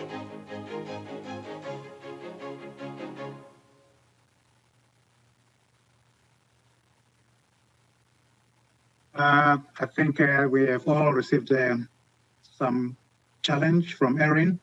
Can we redefine SMEs as core businesses instead of labeling them as micro, small, and as if they need to be looked after? I think those are very important issues. And I think you did mention that there is a huge unmet demand for capital out there. And I think $5.2 trillion annually is a lot of money. So let's see if we can come up with policies that support countries to address some of these issues that he has brilliantly laid out in front of us. Our next speaker is Alex Diogo, who is professor in the management department in the College of Business at San Diego State University, and Icsb as VP of Partnerships. Alex, you have the floor. Well, thank you very much. I want to speak today as the voice of academia, and I'm talking about the educators, and I'm talking about the researchers in many of our fields, but in particular, I'll focus on the entrepreneurship academic and the entrepreneurship researchers. In the past few weeks, I have had the pleasure and the privilege of participating in a number of graduation ceremonies. And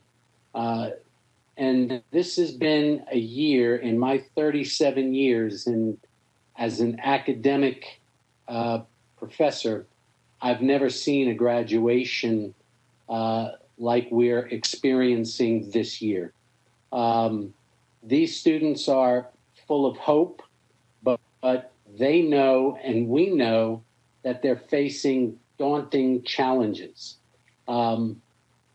As we celebrate their accomplishments, I sit and wonder, have we trained them? Have we prepared them for the environment that they're about to come into as they chart the beginning of their careers? But then more importantly, as we say goodbye to this crop of our graduates, we're already prepared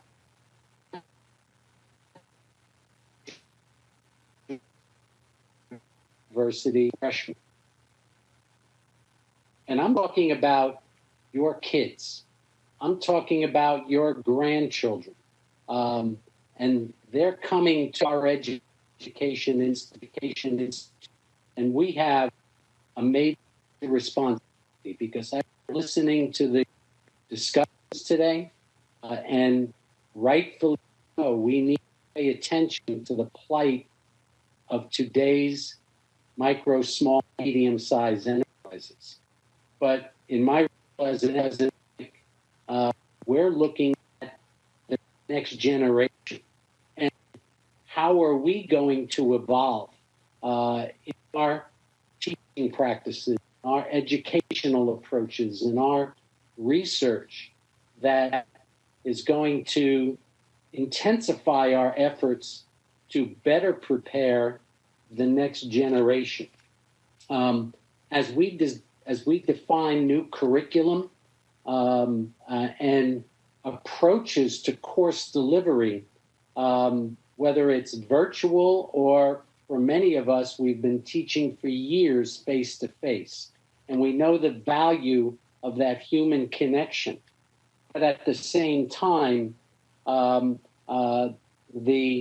current situation forces us to do it less optimally in a virtual environment, but we have to do it effectively. We need to teach our students. We need to help, not teach, but help our students develop critical thinking skills, a social consciousness. They need to develop skills in flexibility and adaptation and resiliency. I've heard many of the previous speakers before me talk about the challenges of youth unemployment. And this is a global issue. But as we talk about the youth in an education environment, we also need to think about the life course of people of our stakeholders, because we also have to retrain mid-career people because of significant changes that are impacting their career opportunities. And this leads to potentially opportunities for preparing not only the next generation of young entrepreneurs, but mid-career entrepreneurs, but also the seniors, our senior citizens. We need to find ways through education in the life course to enable them to find meaning and find ways of engagement. And so from an educational side, I call upon our global community to be cognizant of the needs of our graduates. They need internships. They need mentorships. They need opportunities to shadow and learn from the current entrepreneurs. But also, when you bring them into your businesses, they bring amazing skill sets that many current entrepreneurs don't possess in terms of social media and advanced technology that can be applied. So I'm asking this community to think hard about how we affect policies that can give our students that are coming through universities the kind of opportunities that they're going to need. But then I also want to talk for a few minutes about our research community. As academics, we are trained scientific observers, and we need to fundamentally understand what is going on in this environment, and from the perspective of small and medium-sized enterprises, there are those that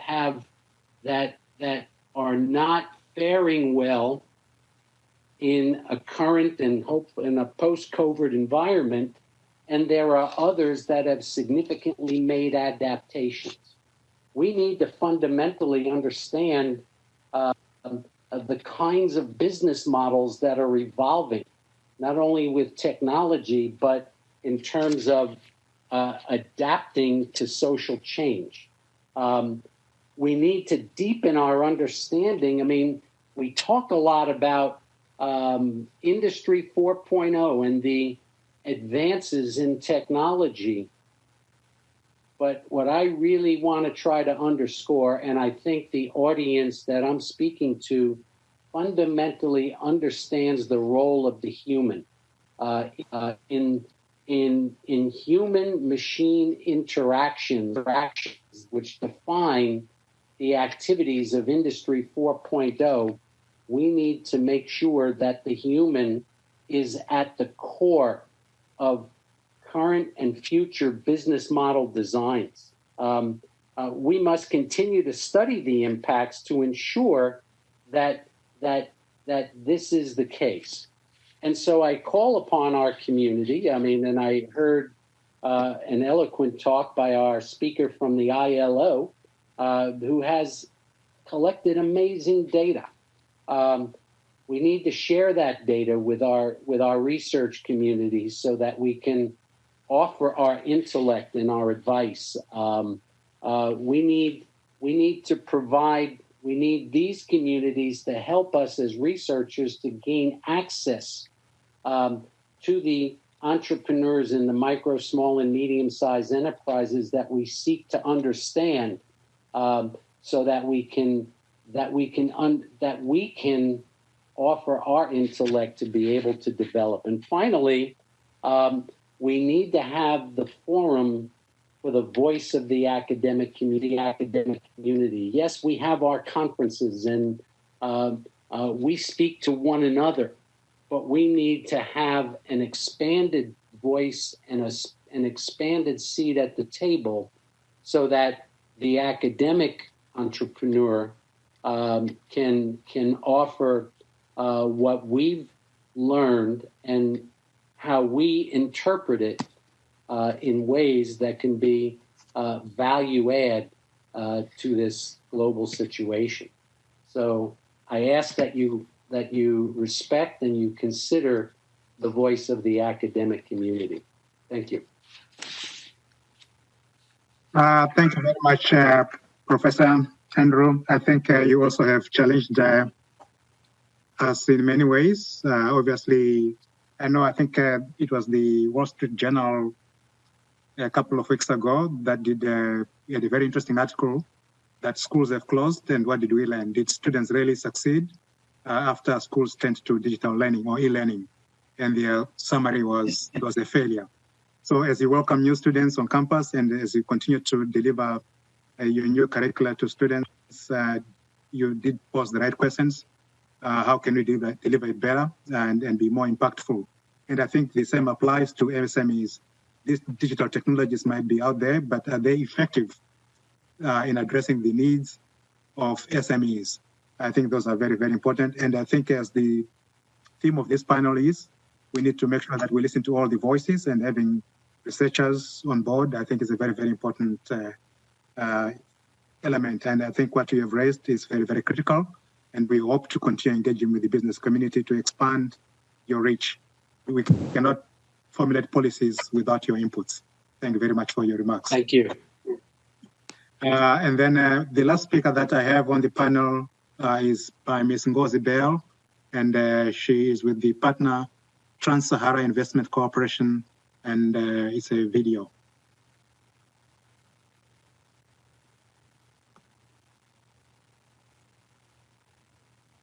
Greetings. My name is Ngozi Bell, and I'm a partner at Trans-Sahara Investment Corporation, a private equity and business development consulting company. I've had the pleasure of a diversity of roles and careers, from engineering to corporate leadership, from public sector to entrepreneurship. I know firsthand the importance of MSMEs to our economies and our communities, so I'm excited to be speaking today. The United Nations designated June 27 as Micro, Small, and Medium-Sized Enterprise Day, or MSME Day. Thank you, Icsb, for all your work with MSMEs. I would like to list a number of merits that show that MSMEs are truly the cornerstone of all economies. Number one, they represent 90% of all global businesses. This translates to more than 163 million firms. They also represent more than 70% of all the workforce, which is more than 500 million people. 50% to 70% of all in-country GDP is contributed by MSMEs. Number two, in many developing countries, MSMEs represent 100% of the shadow economy, or what some call the underground economies. Sometimes these economies are bigger than the known economy, and if properly harnessed, can double the economic capacity of those countries. Number three, MSMEs have a 90% probability of living in the communities in which they do business. They're also more likely to hire the less skilled, the young, and the old. Number four, in an economic recession, MSMEs are 10% to 30% less likely to resort to extreme adverse economic practices, such as layoff or destabilizing reorganizations. These are impressive numbers indeed. You see, the truth is that the fourth economy is upon us. The fourth economy is the amalgamation of the three prior ones: agricultural, industrial, and technological. It is happening now, and to be fully successful, it requires big collaborations, problem-solving capacity, as well as great investment strategies. MSMEs are very good at this. They also have that added capability of giving us good, equitable growth. However, MSMEs know too well that while the principles of entrepreneurship and businesses in their nations might be uniform, the structures that undergird those principles are divergent and pose challenges. That's why I believe that there are three universal tools that we must give MSMEs to bring about that all-important equitable growth. Number one, flexible capital access. This is capital that is right-sized and right-structured for a given opportunity. Number two, flexible and enabling policies and technologies. This will ensure a conducive environment. And then number three, the access to public sector projects. This will enable steady growth to keep MSMEs thriving. You see, the fact that MSMEs are more likely to hire the less skilled, the young and old, means that they hold the heartbeat of the most vulnerable of our economies. That's what great nations must support. MSMEs boost our capabilities, they boost our abilities and add excellence to each nation. And that's what great nations must explore. MSMEs can be harnessed as the engines of innovation, and that's what great nations must celebrate. They tell us who we are, what we like and what we do most. They support our vulnerable and hold up our economies and boost our capabilities. How we support them shows the truth of who we are and how we care.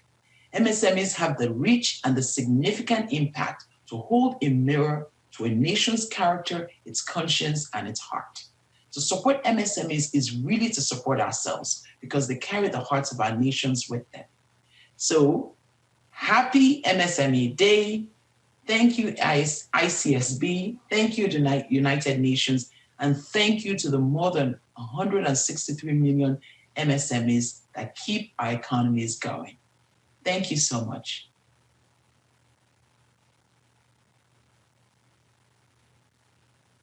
That was a very inspiring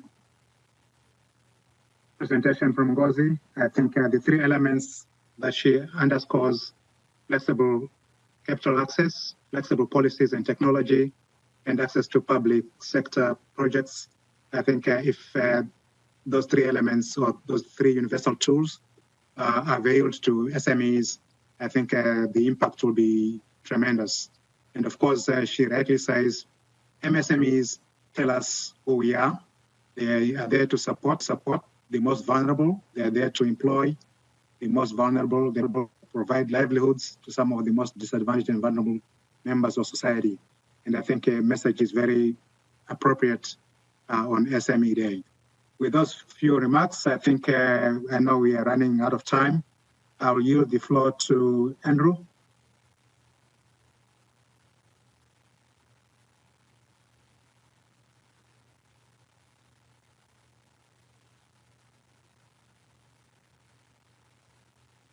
Andrew, amen. Yeah, Andrew had to leave, Mr. Amson. You can proceed with the closing. Oh, okay, thank you very much. On behalf of the organizers, the Permanent Mission of Argentina, UNCTAD, UNIDO, UNDESA, and ICSB, I would like to thank all of you who have followed today's events from around the world. Celebrating SME Day, I think is one of those important occasions that we should all be proud of, especially during these very trying times. It is only through resilient micro, small, and medium enterprises that we can rebuild a better world, a better future for everyone. It is through this day that we can bring critical issues of importance to the attention of policymakers across the world. Let us make sure that the international community hears the key messages that are coming out of today's event by retweeting. I think we have been provided some links for those who use Twitter to make sure that we bring the key policy messages, the key challenges that we have highlighted to the boardrooms, to all the banking institutions that need to be there for us to make sure that SMEs thrive. And I would like to thank colleagues who have made this event possible. I will not name any names, but I think we have had those names at the beginning of this event. And this was, I think, one of those fantastic celebrations. And let's continue to promote micro, small, and medium enterprises to the best of our abilities. I thank you all and have a wonderful day.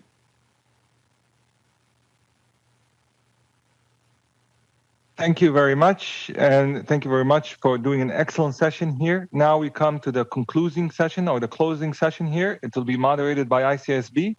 And then what I'd like to do first is ask our colleagues, Tatiana from UNCTAD, to give the closing remarks. Tatiana?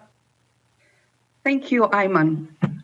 So that has really been a very, very, very long day, and but very enriching, very, very inspiring discussions. And I think they provided really a great opportunity to us to basically, to understand where we are, at this very important point of time with regard to the SME resurgence and also further promotion. So it gave us an opportunity to assess intermediately the impact of the pandemic, share experiences, excellent experiences, and that are already implemented in practice, but also challenges for further progress. It also gave us food for thought for developing a longer-term social and economic recovery strategy where MSMEs need to play a central role. So as was said today, really